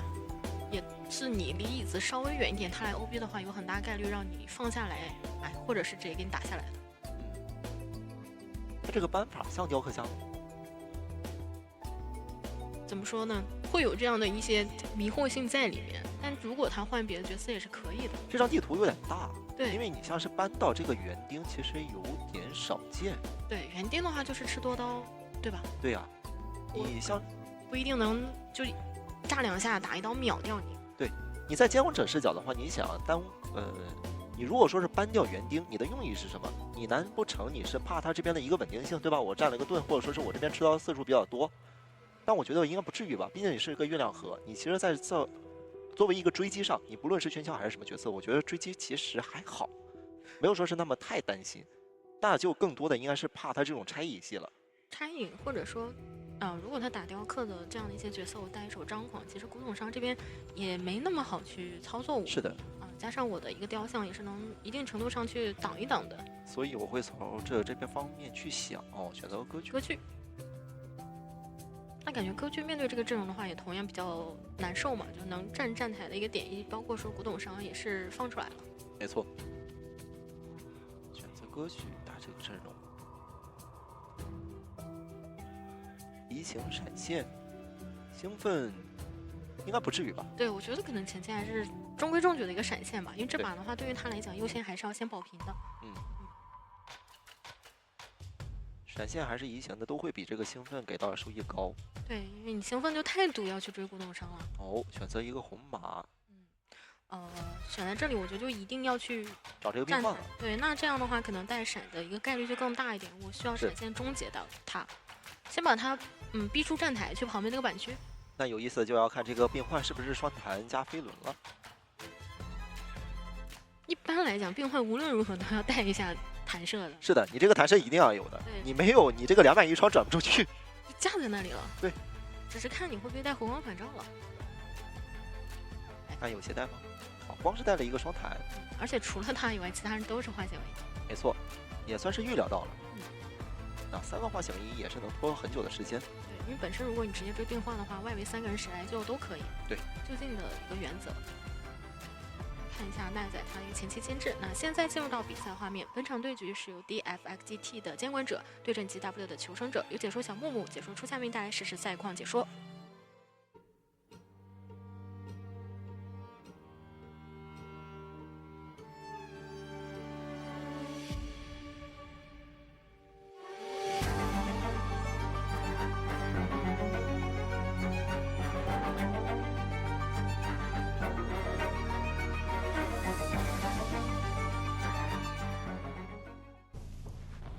好的，进入到比赛画面，看一下这边带的技能的话是闪现，就直接冲着终点站的病患就来了。是。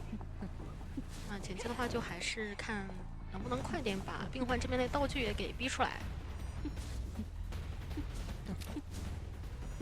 交了一下钩，直接勾到板区。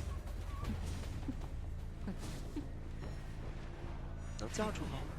救了一个窗台，但是这有点走脸了。对，这个身位拉的有点近了，好在他的钩子是续出来了。第2个钩。对，来到了站台上。前期还是比较平稳的，那这样的一个回速身位是有点拉近。是，第3个钩现在也好了，可以直接交。交了要直接进板区吗？进到了另外一边，去到了对面。对面的板区他还一直没有用，而且现在可以进入到201窗了。50秒，现在3钩都已经交完了。现在就开始一个真正的板区博弈了。这边的一些长板都已经下掉了。走到这里吗？那只剩一块单板。这样会比较难搏一点啊，因为我可以架住你先拿一刀，然后后面的闪现是可以跟上的。没有想着博弈，直接干了。因为现在的歌剧你是很难木压到他的一个过板的。是。他想过来，直接一个滑板就过来了，交闪。但还是能击倒，因为你是一个大空地的位置。对。那我觉得这个击倒节奏的话，对于两边来讲都是能够接受的。是的。第一个人应该是磊磊这边过来救了，因为磊磊现在已经提前卡过来了。对，这个阵容其实想要去保一下奈仔的话比较难，因为他的道具都已经用光了。没错，佣兵现在有3个护腕。这边的话也是提前逼他救了，是让他卡太多的一个淘汰进度。哦呦，这个位置差一点，我的天！感觉有点都说救不下来的感觉，或者看那么一丢丢，好像就是震慑了。对，或者说救下来一瞬间自己先被打双倒，因为首先这个病患他是一定不太可能去进行26的。没错，就是借助这个化险为夷直接导远，导到一个角落，到时候让佣兵过来卡杆，就给个第2化险为夷。然后继续倒角。这个密码机的话还是蛮难支撑他们去争的，有点难。对，现在换成是接着去修自己一个刚刚剩下的密码机。对，他的第一台60，还有一个。崭新的密码机那台12%是暂时没有办法布衣的。没错。第2个化险为夷卡过来，单战其实密码机是能够开的。想逼一下狮子的一个位置，把它往外逼一逼。能逼到2个护腕以上。因为你既然想拖时间嘛，那肯定还是要交一些道具的。第3个护腕应该是难逼出来了。对，到椅子跟前直接扯了无伤救，那就对于伊莱亚来讲也是先打针对，是因为把人挂飞之后，其实还是有一整台密码机留给他去控场的。这救了就很赚了，甚至只是交了2个护腕没有受伤，那到时可以让佣兵再给个压力，因为他手上只剩1个护腕嘛，我还是有一定的牵制能力的。这边他是看一下这个耳鸣有没有人过来去保，因为毕竟阵容里是有个古董商在的。没错。2个人直接搏好状态，幻灯师一定是要摸的，因为幻灯师没有带一个回光返照。在开门战一旦让监管者他发现了，那瞄了他这个点打，就是能有一个行3抓的点。对，现在大家都是满状态的话，其实也是比较好去跟监管这边去拉扯。是，磊磊现在已经是躲好了。那伊利亚排的非常准啊，这里应该漏看到了吧？那个轮子底下是能看到。你这蓝色的衣服太明显了。现在密码机差的比较多，那台12%的话还没有人能够碰上。是，哦哟，没办法，打到了。格局这个刀的话，它只能是进行预判。是我只能先把自己的一个影子给本体给拉走了。没错，那以后这个点位不能再往你这里躲了。你要是在这里躲，就黑夜中像是一个手电筒一样。主要是那个轮子它是镂空的，你能看到底下蹲的人的裤脚。它太明显了。现在这个人有点难救啊！你让古董商来救吗？主要他没有这个回光返照。对你古董商要过来救一个人，我觉得都有点难，因为他现在技能还没切，我底牌还在。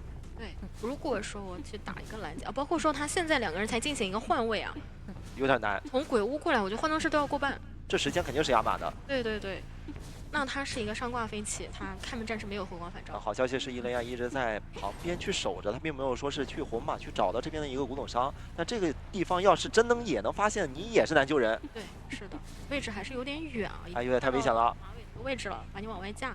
但你也不能在外面逗留太久，即使密码机压好了，你也要考虑以上这个人他的一个淘汰进度。你再躲一躲，这个人可能就要挂飞了。哎，先躲了一棍，了一下，直接是跳到背后拿到这一刀，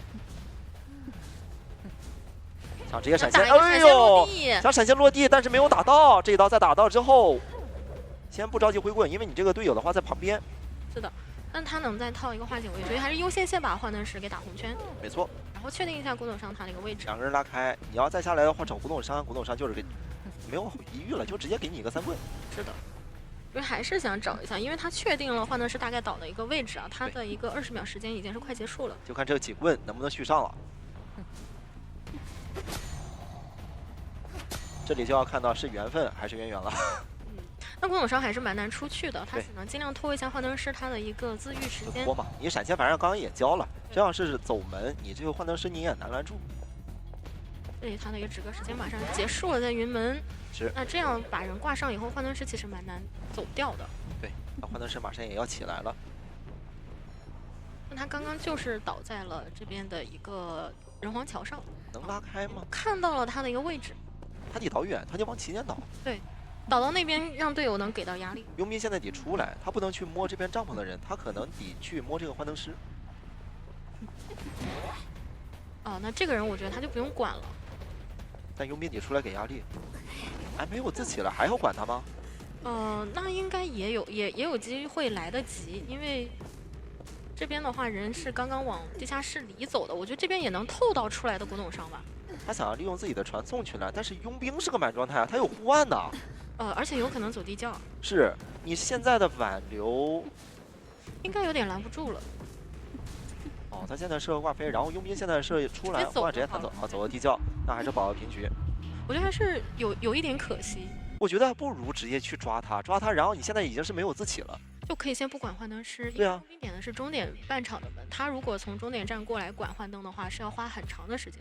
你手上自己是有技能啊。对，然后如果我回去找到古董商的话，古董商也是交了自愈的。对啊，我把2个人的自愈都打掉倒地的话，其实佣兵也这么大的一个地图，还是一个相反半场，他蛮难过来去把人给救活或者摸起来，可能只能自己就走了。是的，你只要说是能把这个古董商再次击倒了，你佣兵不论是在哪里，你即使有护腕还是说是满状态，还算是他这个挽留就算过去了。其实他也能算到你这个佣兵在哪的，因为你这个幻灯师他没有自己了，你肯定是有一个人要负责过去摸他的。你要是想让这个人活的话，你肯定要绕过来。是的，对。那你佣兵只要把这个人摸起来，那你这个2人的位置他就是已知了，我直接再过去找你们2人的位置其实就行，这局面就能锁一个3。起点半场又没开过门，对吧？对啊。然后我确定你们在这边，我来追就可以了。是，所以说你要着急挂他，也就给到了古董商这边机会，我能去走地窖，或者说是我能去依赖佣兵扛一刀，然后走就是这个门口。对，因为如果说你没有第一时间回去管古董商嘛，他们就有更灵活的一个沟通了。本身地窖跟门口就离得很近，对，所以说他们不一定我是要走门还是怎样的，你就比较难去预判他们接下来一个动向了。是这样的话，双方保证一个平局，其实5比3，我们说这个分差吧，它也不大。第3局其实压力小许多吧，还好。我觉得可能到第3局真的就是要拼一下求生者了。对，就两边小图是有很大概率去拿出来的嘛。像最近我们看的比较多的军工厂这样的一些地图拿的是比较多的。是，军工厂有可能会让他拿出雕刻家吗？我都感觉在第3局应该会直接尊重掉了，你不会再拿出来了。这时候就如果突然放个绝活，让人家冷不丁拿个多的话，有点难受啊。是吧？你现在2个科技现在都已经是没了，再加上你现在跛脚也进行一波互换，那么后边的话，我4大天王我就搬你其中一个，然后再跟随着你这个雕刻家一起尊重，其实就行了。对。这就是考虑一下，如果是像小图的话，可能艾维他的一个优先级会高一点。有的，看你们两边要不要去摁掉，因为本身艾维的话，它也是一个不太确定的一个因素，很容易说控着就给你拿下一个多抓的。就看他们两个人有没有说是去下手去练了，因为你要是在伊雷亚这边的一个位置呢，他可能更多的去涉及的就是这种追击的角色，会多一点点。是你追击角色，你再想去转到这种控场呢，可能这种思路是难转变过来的。来看一下上把的一个赛后数据，李雷配了113牵制27秒，马尾配了271救人次牵制了54秒，狮子配了116救人次牵制17秒，以及奈仔牵制了73秒。没错，伊莱亚这边是破坏版的数2次，命中求生者次数13次，然后击倒次数是8次，这局时间也是打了一个7分钟。对，还有一个比较可惜的是，他在最后手野的时候还是蛮有梦想的，当时是想打一个闪现落地，就是即使你的密码级压好。你也就我不擦刀嘛，对吧？我接下来把你秒了，那就是稳稳的一个3抓。但这个其实也蛮有风险的，就是你当时真的有点视野盲区了，你要赌对面没防，只要对面防了的话，这个技能就交出去了。他这一刀要是真能命中了，我跟你讲，他这个直接套破万，对吧？那这个选择风险是有点太大了。没错，我觉得如果说常规的手里还留一个技能的话，可能3抓的概率比较大。是的，他太想4了，这一刀真要是能打到这一波古董伤，他即使说是能救下来的话，那也是一个双倒在地。对，他能很快把2个人接着放回地下室。没错，压机的佣兵的话，我有时间去找一找你的。是因为你就算是救下来了，你这2个人他是叠在一块的，给到这边的一个折会受到很大影响嘛。刚刚比赛非常精彩，让我们来看回放吧。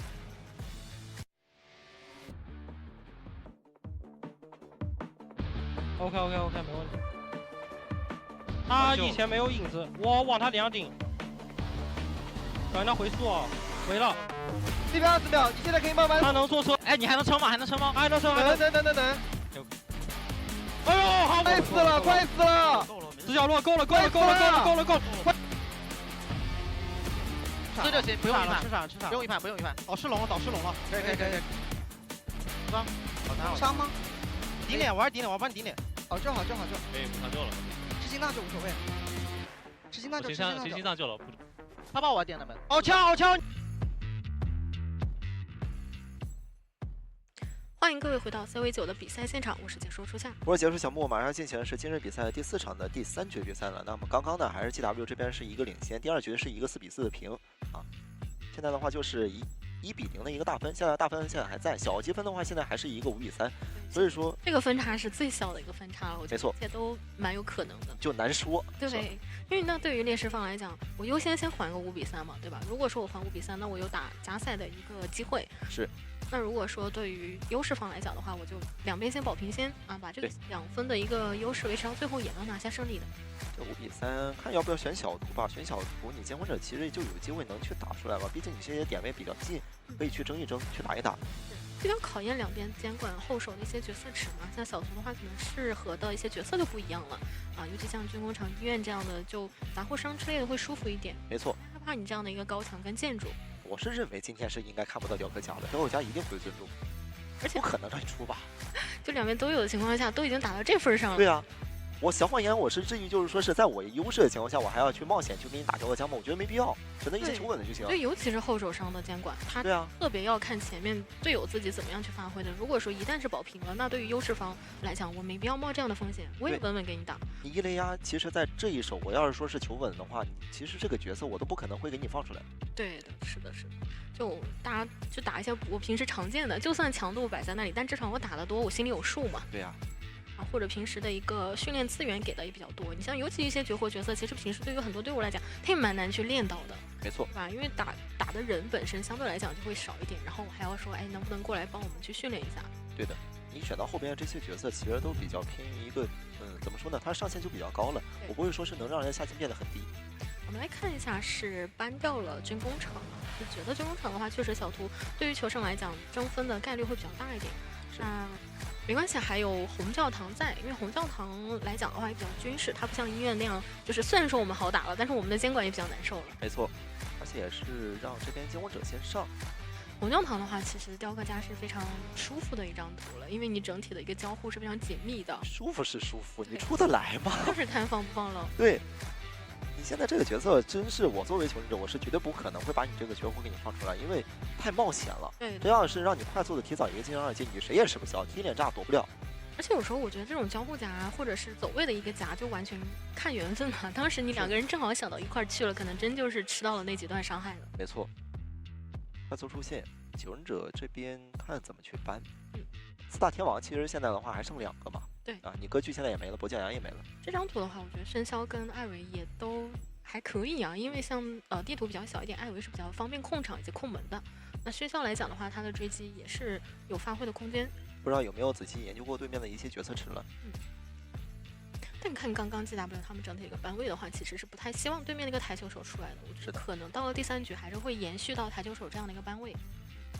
也是可以有台球手这个角色，我只要搬了，我也不会说是去冒险拿出来一些 OB 位，因为你这个 OB 位你打出来效果那还行，对吧？你毕竟你是拿出来，你像是击球手这个角色，你一旦拿出来就一定要打出效果的。你要没有说是打出来效果，你就是个负收益，你密码机还修得慢。而且你要说是你上场帮忙了，你这个球还打失误了，打空了，那你这个局可能会因此这个 OB 位而断裂了。是的，是的。哎，包括说我把这样的一个台球手的一些角色摁掉的话，我可能小图去打一些速修位置啊，包括说机械师这样的一些点，我也是舒服拿出来了。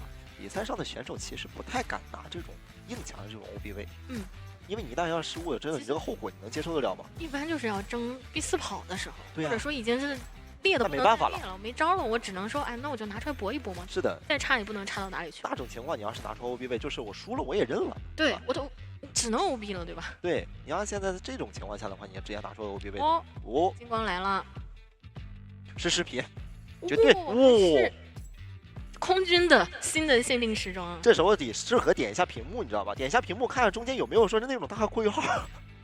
你要是有一个等于号的话，它是视频啊。还不是现场直播的是吧？对，你可以防一手，对吧？你现在其实我们看到金光啊，有点难。我们自己其实抽的现在也有很多情况，大家其实也可以直接去抽。现在其实我们看到的时装都很好看了。对，还是比较需要欧气的嘛。那整体的概率金色的时装就是没错。这次的深渊其实时装都很好看。对，因为整体它的风格都是比较怎么说呢？比较神圣的一种风格。我不管别人，反正我是氪了。就怎么说呢？你只要一直等深渊，总有一款是非常适合你的一个审美的。也是看一下这场比赛他们要怎么样去放，因为我觉得对于监管来讲，大概率像雕刻的台球是比较难拿出来的，只能看你要么就是艾维跟生肖，要么说你杂货商打一打。杂货商在这张地图其实也可以去争，因为很多一些板区它直接就是说利用自己的一个吸血能量嘛，我把你先可以穿墙过去。是的，我不太害怕你进像大坊啊、墓地、长墙这样的一些位置。杂货商确实可以。对，而且杂货商是有秒人能力的，对吧？我一炸一刀，我后面的话，你就整体的一个牵制都会受到限制了。还有考验就是说藤蔓这样的一个熟练度，因为我们也看到那种藤蔓很准的情况下，真的是怎么都躲不掉。是的。那藤蔓要是缠得紧，你其实很多一些角色能直接见面就秒啊。藤蔓一接，然后再加个碎石，上来直接3/4的状态吧，就被拿下了。道具都没法用，没有时间用了。对。来看一下第3局的一个 BP。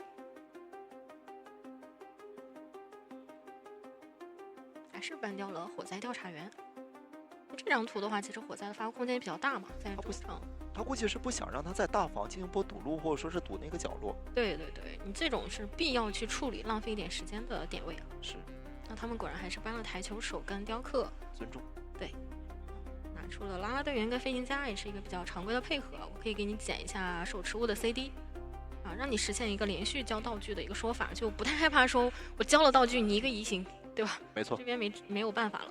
而且现在拉队员，我带一个单化显微仪，其实在救援过程中能强行把这个25层去出来。就唯一要求的嘛，就是让你被救下这个人帮他堵路，帮他卡板，就别让监管打断拉拉队员就可以了。是，不打断的话就强行续波再一个化显微仪嘛。是的。淘大师。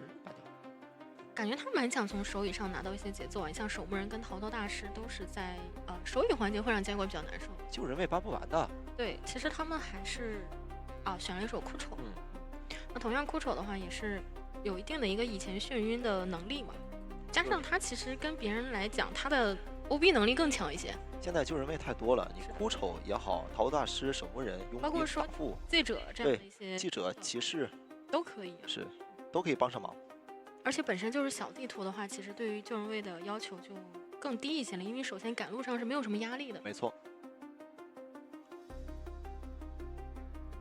那看一下监管这边的一个选择，因为求生这个阵容一拿出来，肯定是有点想多跑你的一个意思。没错，的一个配合跟 OB 拿的是比较多的。这阵容拿艾维其实都不舒服，即使你有个艾维啊。艾维的话，你可能得针对一下枯丑，对，看一下能不能说打断一下你的一个火箭。你要是找画家，画家就会在保证自己吃第一刀的一个情况下，就能把这个画吸出来。哎，我画一吸出来，你后边再想追我，即使我1刀倒得快，我2溜我都能溜起来。对，只要我前期把闪避掉嘛，对吧？对，一个2次牵制艾维的一个说法还是蛮大的。没错。看一下这边的一个选择。如果说还是去打一些像喧嚣这样的，就纯看一下他的一个个人追击。哦，杂互伤，杂互伤打这个阵容，我觉得还是要看能不能打断掉他们的一个配合衔接吧。然后这打这个阵容其实也还好，没有说是特别的针对，或者说是能看到那种优势非常的大。对，就是纯看局内发挥。对，就看这个局势发挥，你能不能就是说能抓到对面的一些失误点，把自己的一些优势能扩宽了。就求生这个阵容的话，求生配合打起来，那你可能就比较难受了。是的。那你有机会把它中间的一波配合断掉，那就是求生这边会亏一点嘛，因为本身他会牺牲自己的密码级进度。对的，这阵容其实他的配合太强了，就像拉找谁都可以啊。对。他这个化险为夷都不一定是2个，你画家这状态条，对吧？我们弹得上椅子，他什么时候救其实都行，我秒救都可以。是的，就酷丑和飞行家是会带的，就是看画家跟啦啦队员这边的一个天赋。没错。监护者是直接选择了1号围墙，也就是木屋围墙。我觉得杂物商已经算是一个比较好的一个选择，因为毕竟面对到你这边的一个拉点，我至少手里是有藤蔓这样的赶路技能，快速追进嘛。对。哎，以及说你们把人给救下来，我手底下有一些藤蔓，还是能够把人立刻缠住的。如果说面对到打团的时候，我毕竟有一个多段伤害的一个说法啊，很有可能我一踏就把你们2个这边都给命中了。对于杂货商来讲的话，其实优先还是要爆皮。没错，这阵容我觉得对面就是冲着多跑你去的，也想要怎么快速追击了。对。因为一旦让求生多跑的话，那留给对面求生就只能4了。是的。现在就是一个5比3，5比3的积分，其实2边不会能太拉大开，就看你这个上半场。你这个上半场如果说是能直接有一方能拿了一个3比，其实后边那边上场其实压力就会有点大了，就一定是要争了。我们看到求生天赋的话，也是只带了1个化险为夷的。没错，那现在进入到比赛画面，本场对决是由 DF 的 SGT 的监魂者对战 GW 的求生者，由解说初夏解说小木为你带来实时赛况解说。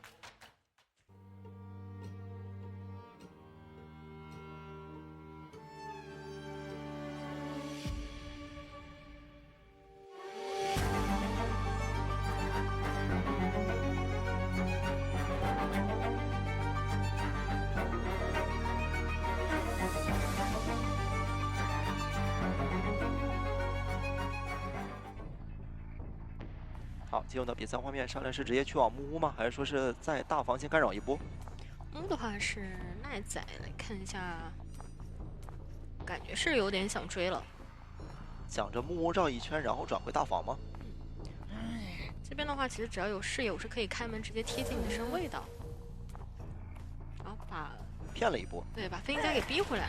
好，这个碎石没能中，他正好还在这个喷气背包的一个阶段。是。那我觉得大房也是提前小木屋也要提前拉开，因为这边毕竟有个地下室在。对的。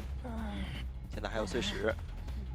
奈仔这边也是比较稳健，我直接交背包，但稍微干扰一下队友的破译。不过对于磊来讲，我也可以提前吸画。是，这画只要能吸出来，其实他现在也是很赚的，没能炸到。下，已经开始作画了。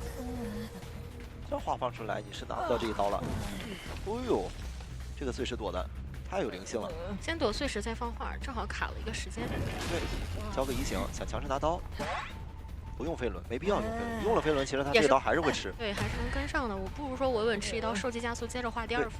接下来就看这个藤蔓能不能躲掉了。你要能躲掉，他就能活到大房，然后枯丑能帮上忙。对。哎，中场好像不是枯丑，应该是拉队员。我拉队员也可以啊。也可以帮。打激励了。它是个双弹的，它甚至可以直接代替他来倒地。而且主要你移形交过了嘛，你现在就是有点难以追上这个人。没错，我觉得这个层数是很容易叠起来的。这刀可以代替吃的，板子先帮忙盖，然后接着续上。这个25层是一定能叠上了。对。现在前文者就很难受了。对，现在反而是磊磊这边想说，你赶紧打我一刀。是，追又追不上，拿又拿不到刀，打了吧又不该打，打了也不舒服啊。对啊，这脸还躲掉，藤蔓缠都缠不住。画家现在直接就相当于是送到你脸上，你敢打吗？你打你也没办法。我觉得现在他有点着急了，像刚刚那个碎石就是交的比较急嘛。他特别想断掉拉队员这边给到一个基地层。对。啊，这边相当于就是我卡你的交互，逼画家这边一定吃这一刀，然后我再接着给你去打这样的一个配合。接着扛啊！你拉队员是带一个回光返照的，即使他倒地了，我以命换命，我也是赚的。密码机的话也是比较够嘛，外面2个人修已经是到了3台了，你现在2个人修。击倒，哎呦，再给个减速，那这样又让拉队员跟画家的身位拉得更远了。是啊，你这藤蔓你缠呗，你只能缠到了拉队员，他也不亏，就都能接受。像这边那个地形还是蛮容易扭掉的。哦，这个门没开好。如果说开到墙上的话，它是可以直接过去的，但正好卡在了板跟墙中间。那画家可能第2波也是要叠到一个能起身的一个进度了。我觉得这样打下去要5台了。我只是带入了一下监管者的视角，好痛苦啊！对，这打一刀也不赚，因为他还是能够起来的。42层。对。然后再起来。又起来了。就感觉这个画家能吃好多刀。像是画家在兜里边塞了几颗复活药一样。是的。对，我再炸一次。现在可能更多的是看能不能炸倒，把他的这个激励层数用消耗掉以后再跟一刀。哦呦，飞轮还躲一波，接着帮忙扛。那拉队主要他是满状态呀，就算打他1刀的话呢，还是能够接着跟。密码机都已经够了，也不需要拉队员去修了。他现在替画家上野都可以。甚至画家也没上过乙啊，没上过乙啊。对，现在就是一句话，我感觉能形容现在监管者的一个心境，就是曾几何时，你有没有后悔过？后悔什么呢？就是你把这个拉队员放出来了，对吧？你现在非常难受。我觉得就他们这个阵容啊，其他人跟也差不多啊。就比如说，如果我让哭泣小丑带上3次嘛，是。现在终于炸倒，但是密码机已经压了。哇，1人未上挂，现在密码机直接压好了，打开门战。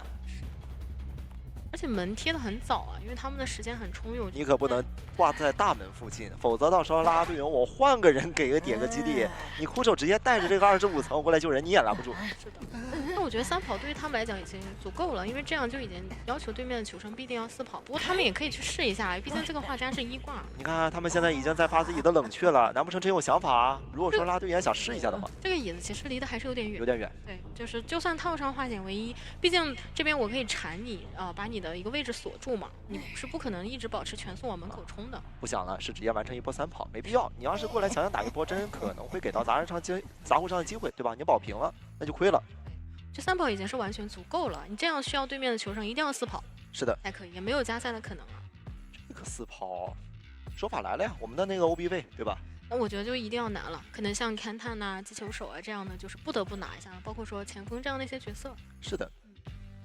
这个勘探员应该是要考虑的，毕竟你这个球，你这个勘探员这个磁铁，它是一直在续的，对，一直在升，对，不像击球手跟前锋，就是理论上是都可能会被消耗掉的嘛，对吧？如果击球手他的一个球全都被监管踩掉，那也没道具。是的 ，GW 现在监管者就是求稳，我只要能留一个，我拿一些什么使徒这种角色，我就是稳定爆就行了。就打啥都行，只要我就是意志坚定一点，我不管你们这边一定会跟我打团，可能像这把一样，我去打一些配合，打一些联动，但我就死定一个人嘛。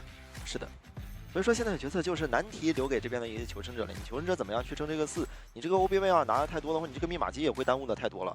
我觉得他们如果说有拉队员在的话，也要去选一选，因为这个陪跑的一个上限还是蛮高的。是你这上半场的教科书都在这里了，你这拉队员能放出来吗？我觉得一般吧。人都没倒过。对啊，只要你跟的人以及拉拉队员本身，我们自己去躲一下藤蔓以及碎石，给你这个平地刀也是无所谓的。杂货商怕，杂货商就跟鹿头这种角色一样，就是我这个藤蔓我交出来，或者说是我能缠住，就没有缠住自己想针对那个人，对吧？一直是有其他的人去帮他扛着伤害，扛住这个控制。那所以这个人他会离你越来越远。特别的这个是还是个拉拉队员，我能一直保住这个人，我还能有一次复活的机会。是的。我们来看一下上把的一个赛后数据啊，磊磊也是牵制了202秒，狮子破了224，马尾破了76，牵制了125秒，奈仔破了173，牵制了45秒。是的，尼雷亚这边是命中求生者次数是5次，然后击倒的次数是4次。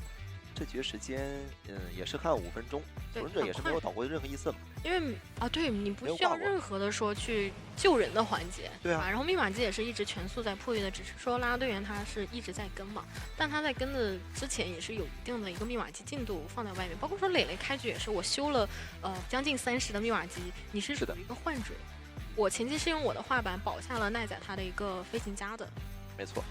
这个赛季现在的拉拉队员，他的利用率太高了，而且他确实强度现在也在线了嘛。就看你监管是没有办法处理掉他的话，那他就很恐怖嘛。你像这一把就已经是让画家起来了2次，对吧？让他足足是吃了4刀都没有倒地的情况下，密码机是一定能够的。没错。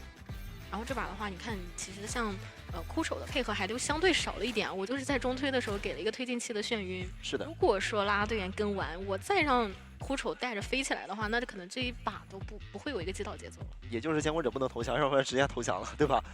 你要是真是带着一个火箭推进器一走，其实这个节奏就完全断了，你谁也追不上，甚至都不需要就是说利用到一个回光返照给到一些加速，或者说是给到一个起来的加速了。是看一下双方换边，那这把其实对于求生阵营来讲的话，就是压力非常非常大。哎呦，怎么争4？这个祭司这种角色要不要考虑呢？我觉得小说家这样的角色也可以的，对吧？因为他也是无限道具的这种类型啊。是，那你小说家要不要带化险为夷呢？可以考虑一下呗，对吧？你小说家带一个化险为夷，我能进行一波无伤救，有机会吗？他的强行换位救人还是比较强势的，是说4跑如果到开幕战你有挽留的情况下，我有技能，这样的一波套化险为夷是比较有机会的。没错。这个 OB 位，我现在在想，它这个数量到底是要选出来几个？你2个我感觉就够了，然后再挑一个软辅。外边密码机你一定是有一个能正常进行破译的。对。要是说我觉得救援的话，也可以说，不选常规救人位啊，选一些像刚刚那样哭手这样比较有操作性的位置。可以。因为他用完了自己的火箭，也是说，我可以去这边跟队友去补充一下。接下来这一局很有可能会有一个画面是什么呢？就是3个人在那里进行一波辅助、帮忙 OB 或者说打团，人在外面对，然后你剩一个救人位在外面进行破译。对，所以我说这个救人位尽量修得快一点。是的，你别说是选的像佣兵啊这种角色能修得那么慢啊。因为本身的话，如果求生决定要打团，救人位肯定不在焦点之内。对，基本上可能这把都看不太到你。我现在在想野人这个角色是不是不太好，因为他出奇的次数越多的话，他这个持续时间就会越短。你 OB 其实没有打出一个太好的效果，那你就是选出这个野人，后边大概率也就是在那里进行破译，那还修得慢呢。对，所以如果真的从破译速度上来讲，你就可以选非常规救人位了，对吧？对，只是带一个化险为夷的区别，是修得快一点。而且也要看能不能给到队友更多的一个帮助。那其实你要是真的选一些像记者这样的一些角色，反而会自己会有点害怕被追了。没错，开局可以直接突破你，因为你是避弹化险为夷的人。没错，现在记者可能都得考虑一下双弹加个化险为夷，对，先保证自己的一个牵制。是的，光带一个单化险为夷就要考虑你这个奥飞能不能说是扛到刀，对吧？打出来那个上限，一旦要没扛到，那其实你这个下限就要出来了，因为你可能会迎来一个秒倒。感觉给求生这边那个压力也蛮大的，可能他们要考虑的事情会更多一点啊。对于小火人来讲，我就见招拆招了。是啊，基本上就算最后你们去进行一个4人打团，这张图我把人就是往小推附近那边进行一个击倒的话，你其实有化险为也出不去。没错。这可能对于他来讲要小心，他们打团成功之后，多人开门战的时候，我这个人击倒以后怎么样去处理？那如果说能够提前淘汰人的话，那更是肯定对于他来讲的话是更好的。我在想他会拿出怎样的角色去争着就抓一个？我觉得可能杂货商之类的也可以继续拿。杂货商爱孤鬼，对，都可以啊，对吧？这把的一个要求没有那么高。我感觉现在的使徒好像都不是优选的，使徒蜡像这种，蜡像是最不优选的了。对，蜡像的话也有点怕人扛蜡。对你像刚刚那种局面，你换成是蜡像师，其实蜡像师也无力，也没办法。对，你都交不上太多的蜡，他一直帮你扛嘛。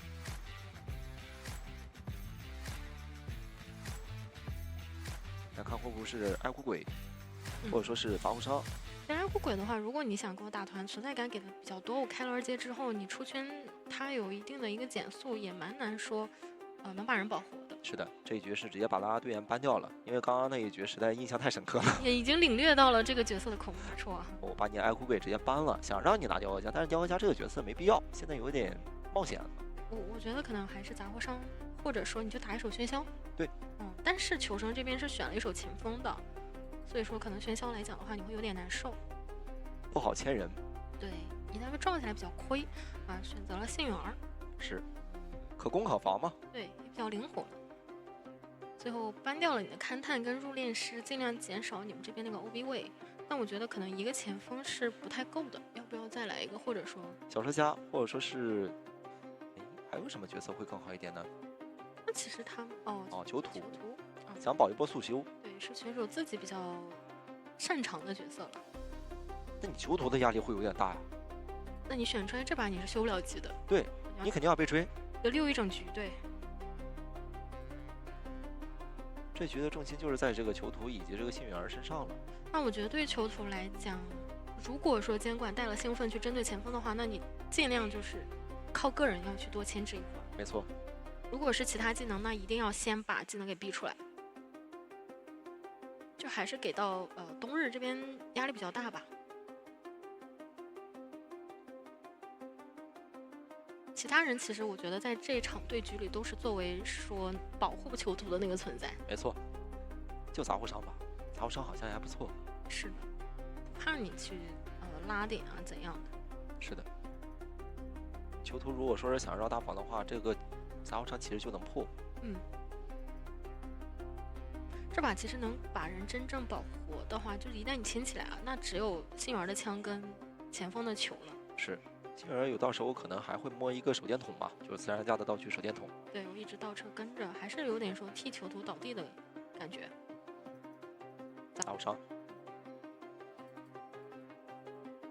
那这把的区别在于说，我只能帮你去进行一个拉点，但拉点之后一旦贴近身位，可能就有点难去处理了。还是要等倒地之后再帮忙。但倒地之后，其实杂货商有更多的处理方法，比如说这个人保活吧，没办法保那个种倒地，你保那种倒地的话，它其实在地上生一个那种荆棘，其实你就没有办法再去撞下来了。就算撞下来，人还是马上被限制住。就秒持刀。你如果说是在前期一直撞那种倒地的人，那监管者就快速2阶了。他也不怕你，就让你撞就撞了，不亏呀。对的。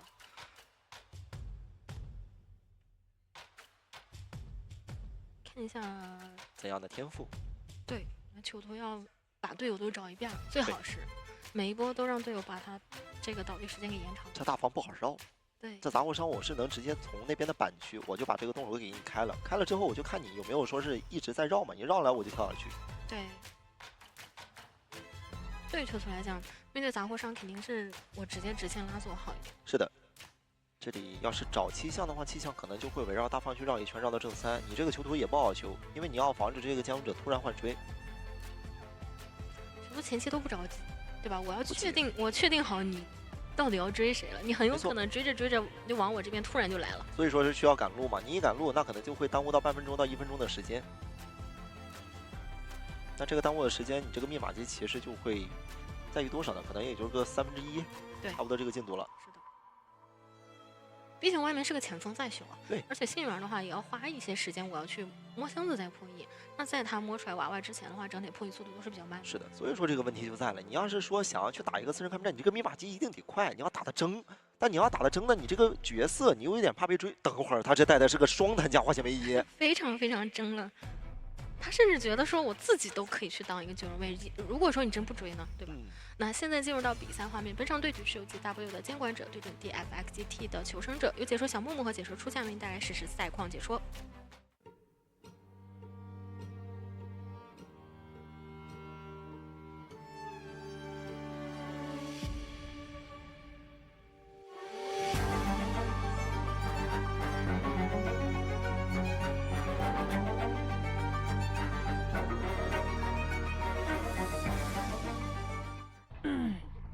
好，进入到比赛画面，上来是可以先吸取一下这个能量。对，前面是自营的气象学家。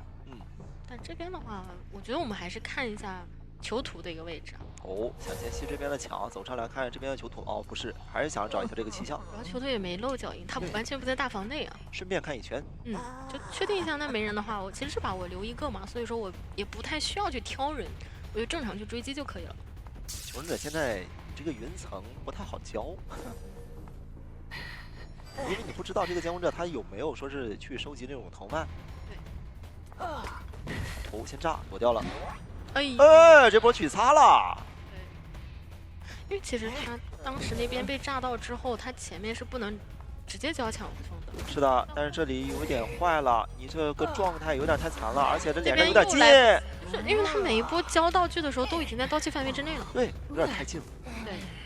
给到机会有点大，现在这种击倒速度吧，不是求生者能接受的。你现在属于是1分钟上瘾，前锋现在想要过来撞救接着帮忙扛，但你监控者现在闪现还在，拉着半球过来撞，甚至还被打断了，更亏了呀！球拉得太长了，就长到我这个人都已经挂完了。是的，甚至监控者现在都已经等得急不可耐了吧？现在还是在进行一波窗口进行针对，找这个气象，手里有闪现，不着急。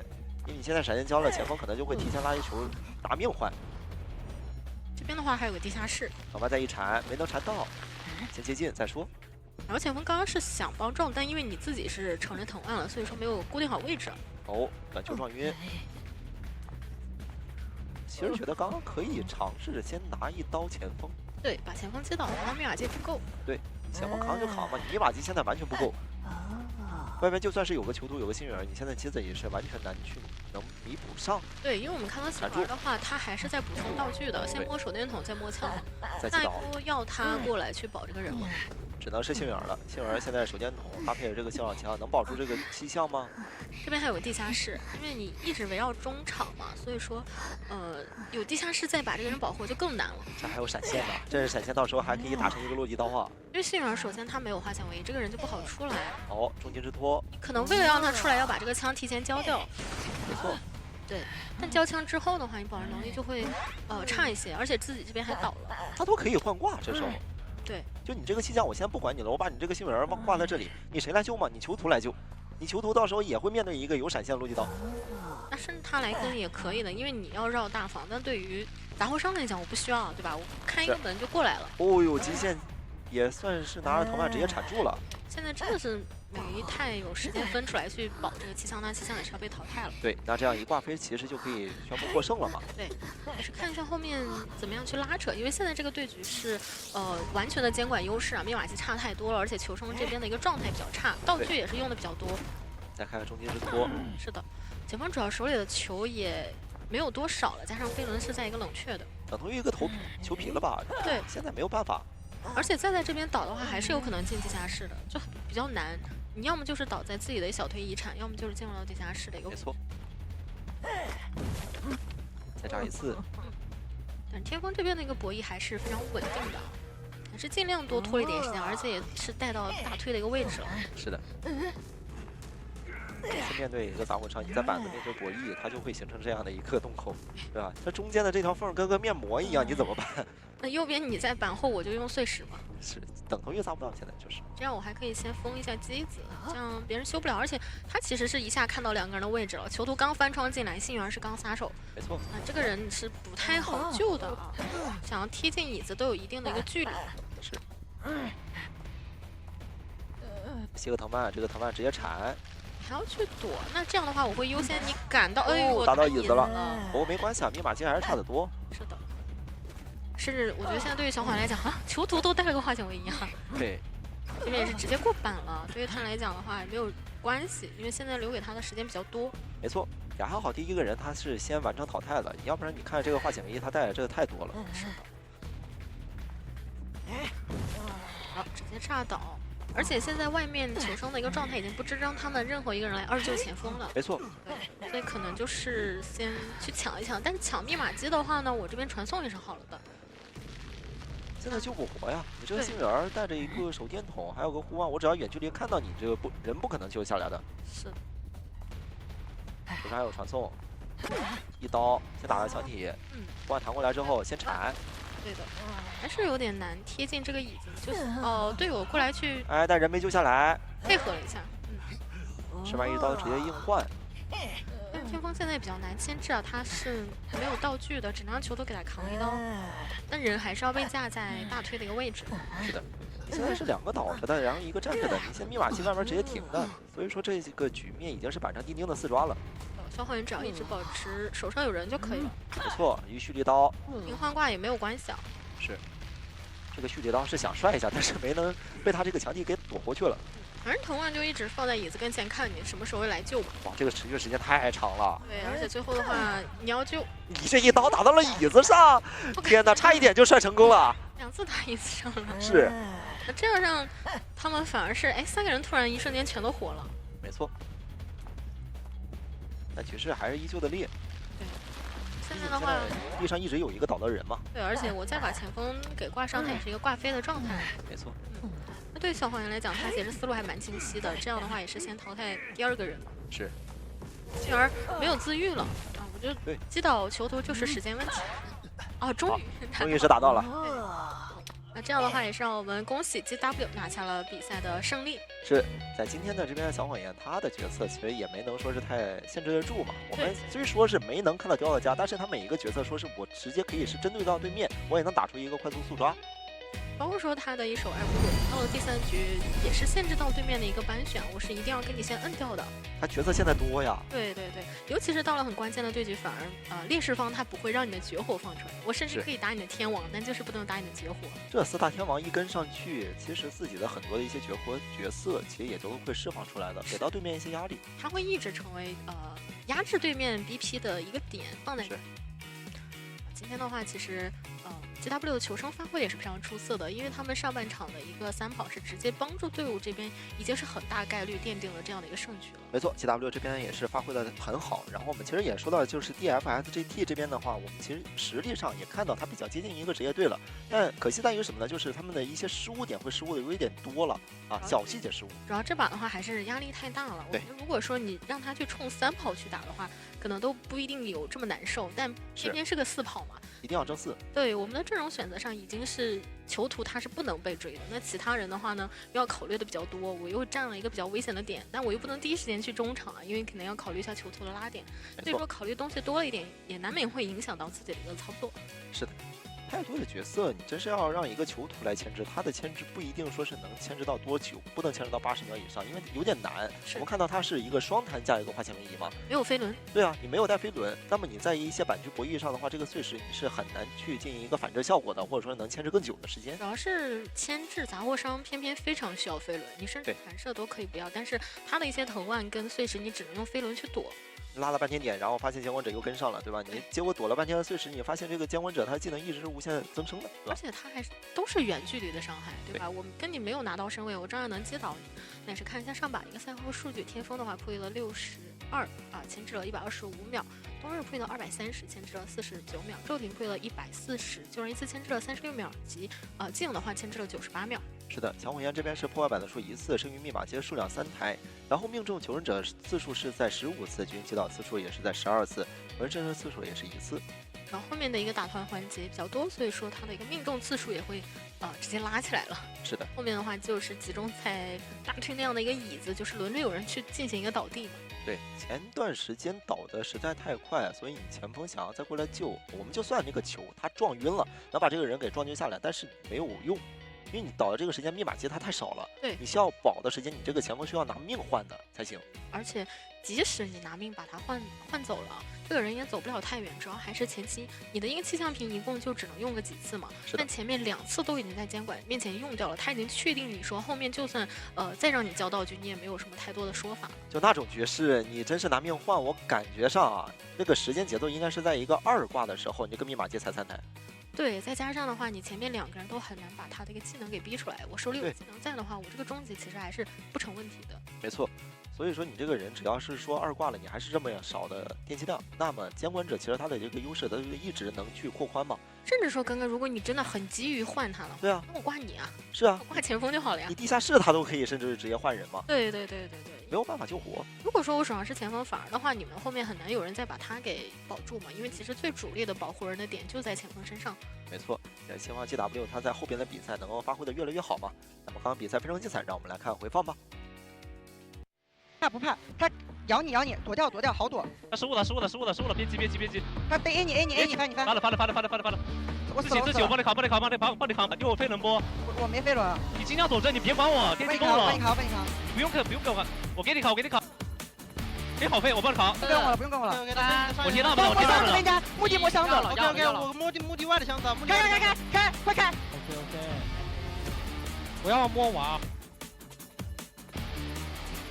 操作一下，去操作一下。该牛，该你操作了。都是哇！来呀，李哥，我会在天上等你。都是快过来摸我。他们还挺乐观的。我觉得其实，因为对于大家来讲的话，也不是说我输一场就已经没有办法继续打下去，还是有一定还有机会错的。对，是的。所以我觉得最后的话，反而是那种情况下，也不要让自己的士气就下来嘛。没错。还是能尽量看一下这种极限情况下我能操作成什么样子。他刚刚还挺调皮，我听着我已经在天上等你了，你快点来，对吧？都已经听到这种话了，其实也是看到他们的心态也要保持得非常不错嘛，也希望他们在后边比赛能将自己的这个失误能尽量的减少吧。我觉得今天的话，其实对于所有队伍来讲，也是我们深渊的第一场比赛，是一个积累经验的过程。那有胜者的话，就必然会有败者，但是后面还是有机会嘛，像败者组以及复活赛，还是有很多成长的一个时间的。所以说，我觉得暂时的失利也不用太放在心上嘛，就赶紧去及时一个调整。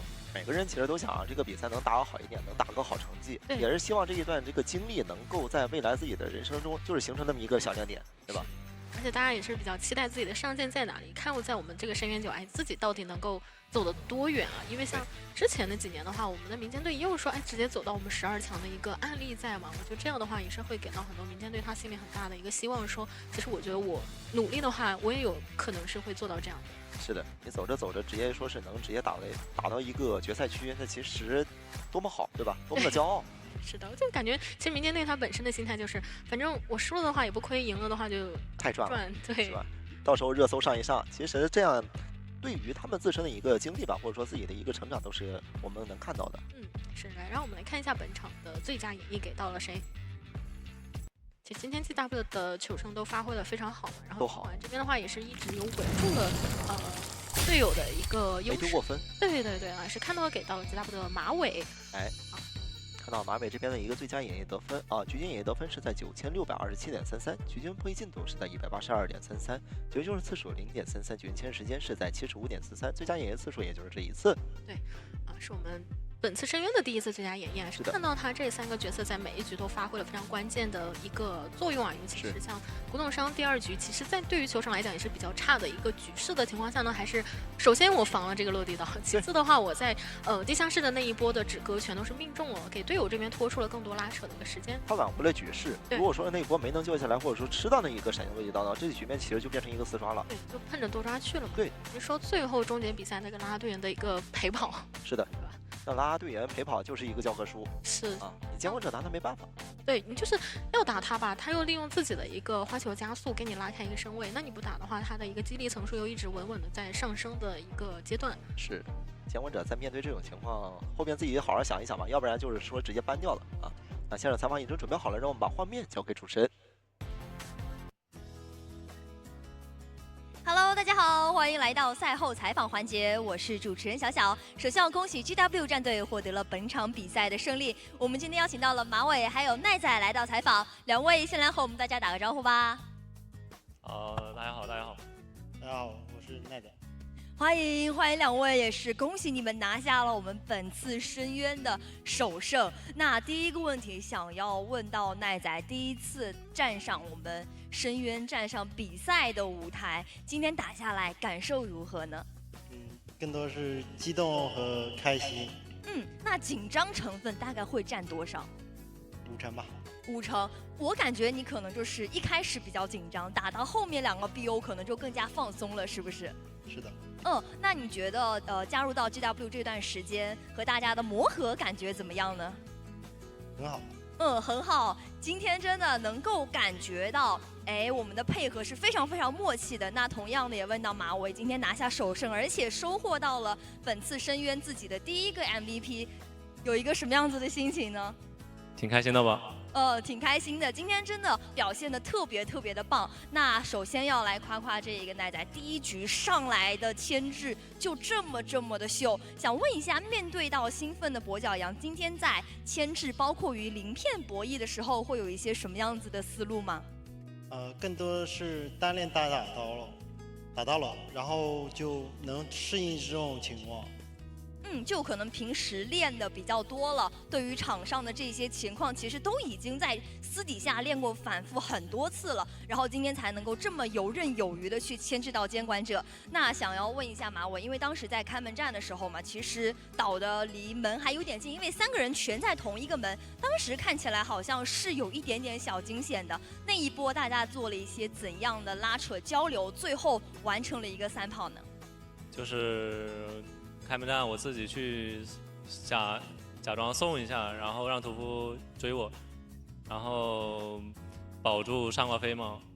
所以这个时候就是你站出来，是扛住了那一波压力，最后也是帮助队伍完成了一个3炮。那第一回合成功拿下之后，想问一下，第2局的时候，大家因为是自己的选图权嘛，所以那个时候求胜者这一边后上场的话，会有想要去争一个2-0结束吗？奈仔？基本没有，因为我们比较像求稳，然后保平。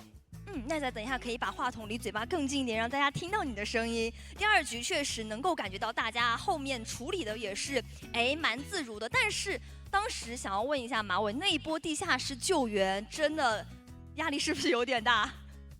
有一点吗？因为外围被拦了一刀，甚至他想要去打一个闪现落地刀，让你救不下来那一个人。那一波去地下室救人的博弈会是一个什么样子的情况？当时你有预判到这个闪现落地刀吗？就是觉得他应该比我着急一点，然后我就预判了一下。就感觉你今天整个的想法也是非常非常平稳，比较淡定的预判到了那一波，然后也是在地下室拖出了很长的时间，最后帮助队伍保下了一个平局。那第3局的时候，同样也是先问到奈仔，又是开局追击到你嘛？那面对到杂货商的话，今天又会想要怎么样去处理？有做一些提前量的思考吗？基本没有，因为 BO12是我的弱势，然后就练了很多。BO3基本没再怎么练。就像刚才讲的，可能第1、2局打的时候会比较紧张，但是第3局今天虽然说没有那么准备的充分，但是呢发挥的又是非常非常的不错，临场的反应操作全部都做出来了。那后面也是问到马伟吧，因为换追到磊磊之后，你也是很早过去打激励了。今天这样子的一个打法是按照你们这个拉拉体系的想法部署去走的吗？是的，平常都规划好了。就也是练的蛮多了。就今天感觉你这个啦啦队员就是生命不息，激励不止，不管怎么样就是一直在打激励。那今天和磊磊2个人在配合牵制的时候，会有一些什么样子的交流吗？就是相信他吧，然后我自己不受伤就行了。就从你们2个回答能够感受到，其实这一次 GW 的备战还是很充分的。那想问一下，你当时跟磊磊2个人在配合的时候，有没有哪一波让你觉得你们2个的默契值到达了顶峰？就是我觉得他能躲掉杂货商的藤蔓，然后我也躲，然后我俩确实躲了。就是相信他。你相信他能操作，所以你也是管自己去操作了。2个人都非常有默契，也非常有实力，是不是？那想问一下，因为当时打到最后，你们这一局真的就1695了。然后想问一下，因为在备战间其实有听到大家喊得很大声，说你们要争4炮嘛。奈仔，你们当时在台上有一些什么样子的考虑？有想要去争一争4炮，直接结束比赛吗？因为手上有个圈，一开始是想摊4炮，但后面想一想，相信屠夫，然后就没有去争4炮。反正优势在你们，还是稳中求胜比较好。而且今天小谎言的发挥也是非常不错，下半回合火力全开，拿下了一个4抓。大家在备战间看的怎么样？爽不爽那个4抓？爽，太厉害了。真的有很多很多的高光时刻。那今天这一场比赛打得非常非常的漂亮嘛，想问一下两位，对于我们接下来的比赛有一些什么样的期待？有什么想说的？马伟先来吧。继续加油。继续加油。奈仔呢？尽力而为。加油加油！也是期待你们可以稳住现在的状态，继续往下冲。那也是感谢两位来到赛后采访，再一次恭喜 GW 获得了本场比赛的胜利，再一次恭喜今天获胜的所有队伍。接下来，让我们把画面交还给解说席。也是能感觉到 GW 这边整体的一个状态还是非常开心的。是的，也是赢下了我们第一轮那个比赛嘛，距离他们就是晋级小组赛会更近了一步，因为现在的话至少是进入到了一个胜者组的一个阶段。但是现在的话不能掉以轻心，因为后边的比赛其实还有更多的场次嘛。对，而且你后面的对手会越来越强，因为也是其他半场他的一个胜者跟你去对打了，都是鏖战过来的，对吧？大家谁也说是谁不能拼啊。是啊，我们来看一下今日的赛果。今日的赛果，今天呢是第一场是 T1 获胜 ，T1 速获胜，然后第二场的话是 CS 链获胜，然后第三场的话是 G2 获胜，第四场的话是 GW 获胜。是的，今天的话也是有一支民间队战胜我们的职业队伍的。没错，在今天的这个进程其实还速度比较快的。因为其实打下来的话，2比0的对组还是会多一点。那看一下目前的 B 组的胜者组情况，是 T1 的话会对阵到 ZS， 以及下面的话是 G2 会面对到 GW。是的，双骑之战，看到这边。对，那也是看一下 B 组的败者组情况，那也是 VRS 会对阵到斗5，以及迪迦的话呢会对阵到 DFXGT。没错。但是能看到很明显败者组它的出现的路程会更远一些啊。是的，也看到这边的胜者组呢是 WBG 对战 ZOO， 然后第二场这边的话是看到 ACT 对战成都 GG。是的。看一下 A 组的败者组，那这边的话是 X Team 会对阵到 IVCCC， 下面的话是 CJ 会对阵到朱雀。是的，一旦打到败者组的话就一认真下去了，你不能再输了。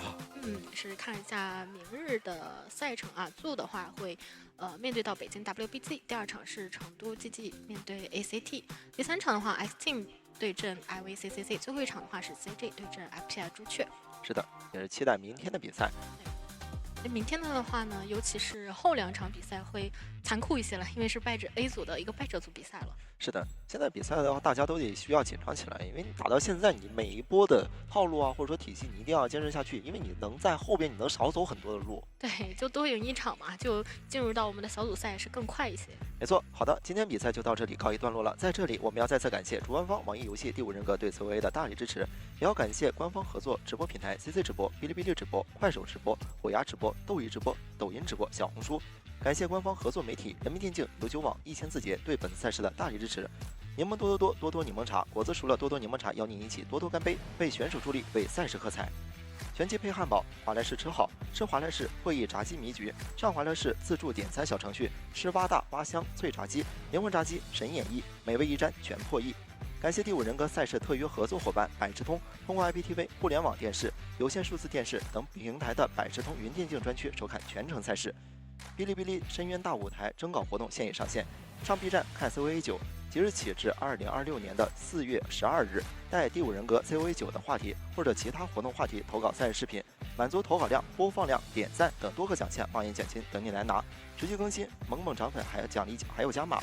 相信你一定对全明星 OB、复盘锐评等赛事栏目非常熟悉，而站内还有超多有意思的赛场视频等你来看，更有您喜爱的选手们开启日常的直播放送。没事多来看看大家的排位日常哦，扫描屏幕下方的2维码直达活动页吧。快手第5人格 COA9 征稿活动现已开启，即日起上快手带指定话题发布第5人格赛事相关视频，10000元奖金、100万流量激励等你来拿。辉煌共筑不朽传奇 ，IVL 官方出品的电竞收藏卡，第5人格赛事收藏卡 ，IVL 2024秋季赛全渠道火热发售中，视觉锐意革新，工艺极致淬炼，方寸之间封存传奇，历时换回激昂记忆。感谢官方内容合作伙伴网易大神对本次赛事的大力支持。上大神看 COA 完成观赛任务即可兑换大神专属 COA 应援礼包，还有灵感、碎片等多重游戏好礼等你来拿。看赛事评分榜，锐评 COA9 新鲜事，参与赛事竞猜更有机会赢西式时装购纸巾。快上大神 APP 参与吧！那我们明天同一时间不见不散，拜拜。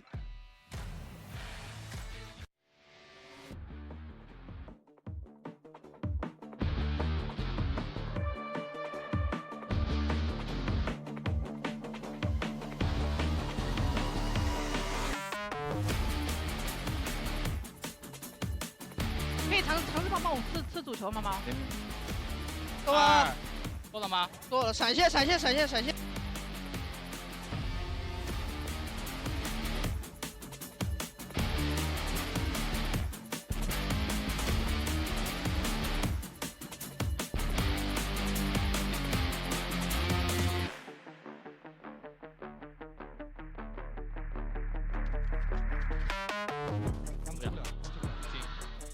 看，你给他扛，我来放话，哎，不行，哎，出来。哎呦。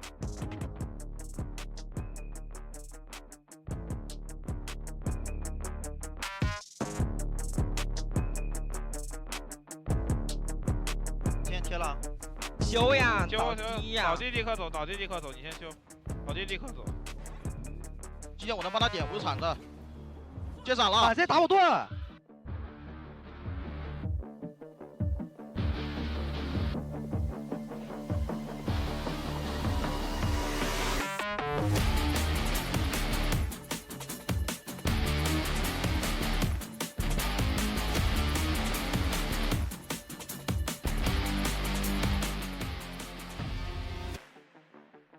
你翻，发了，我死了，自己，我帮你扛。OK，我要摸娃。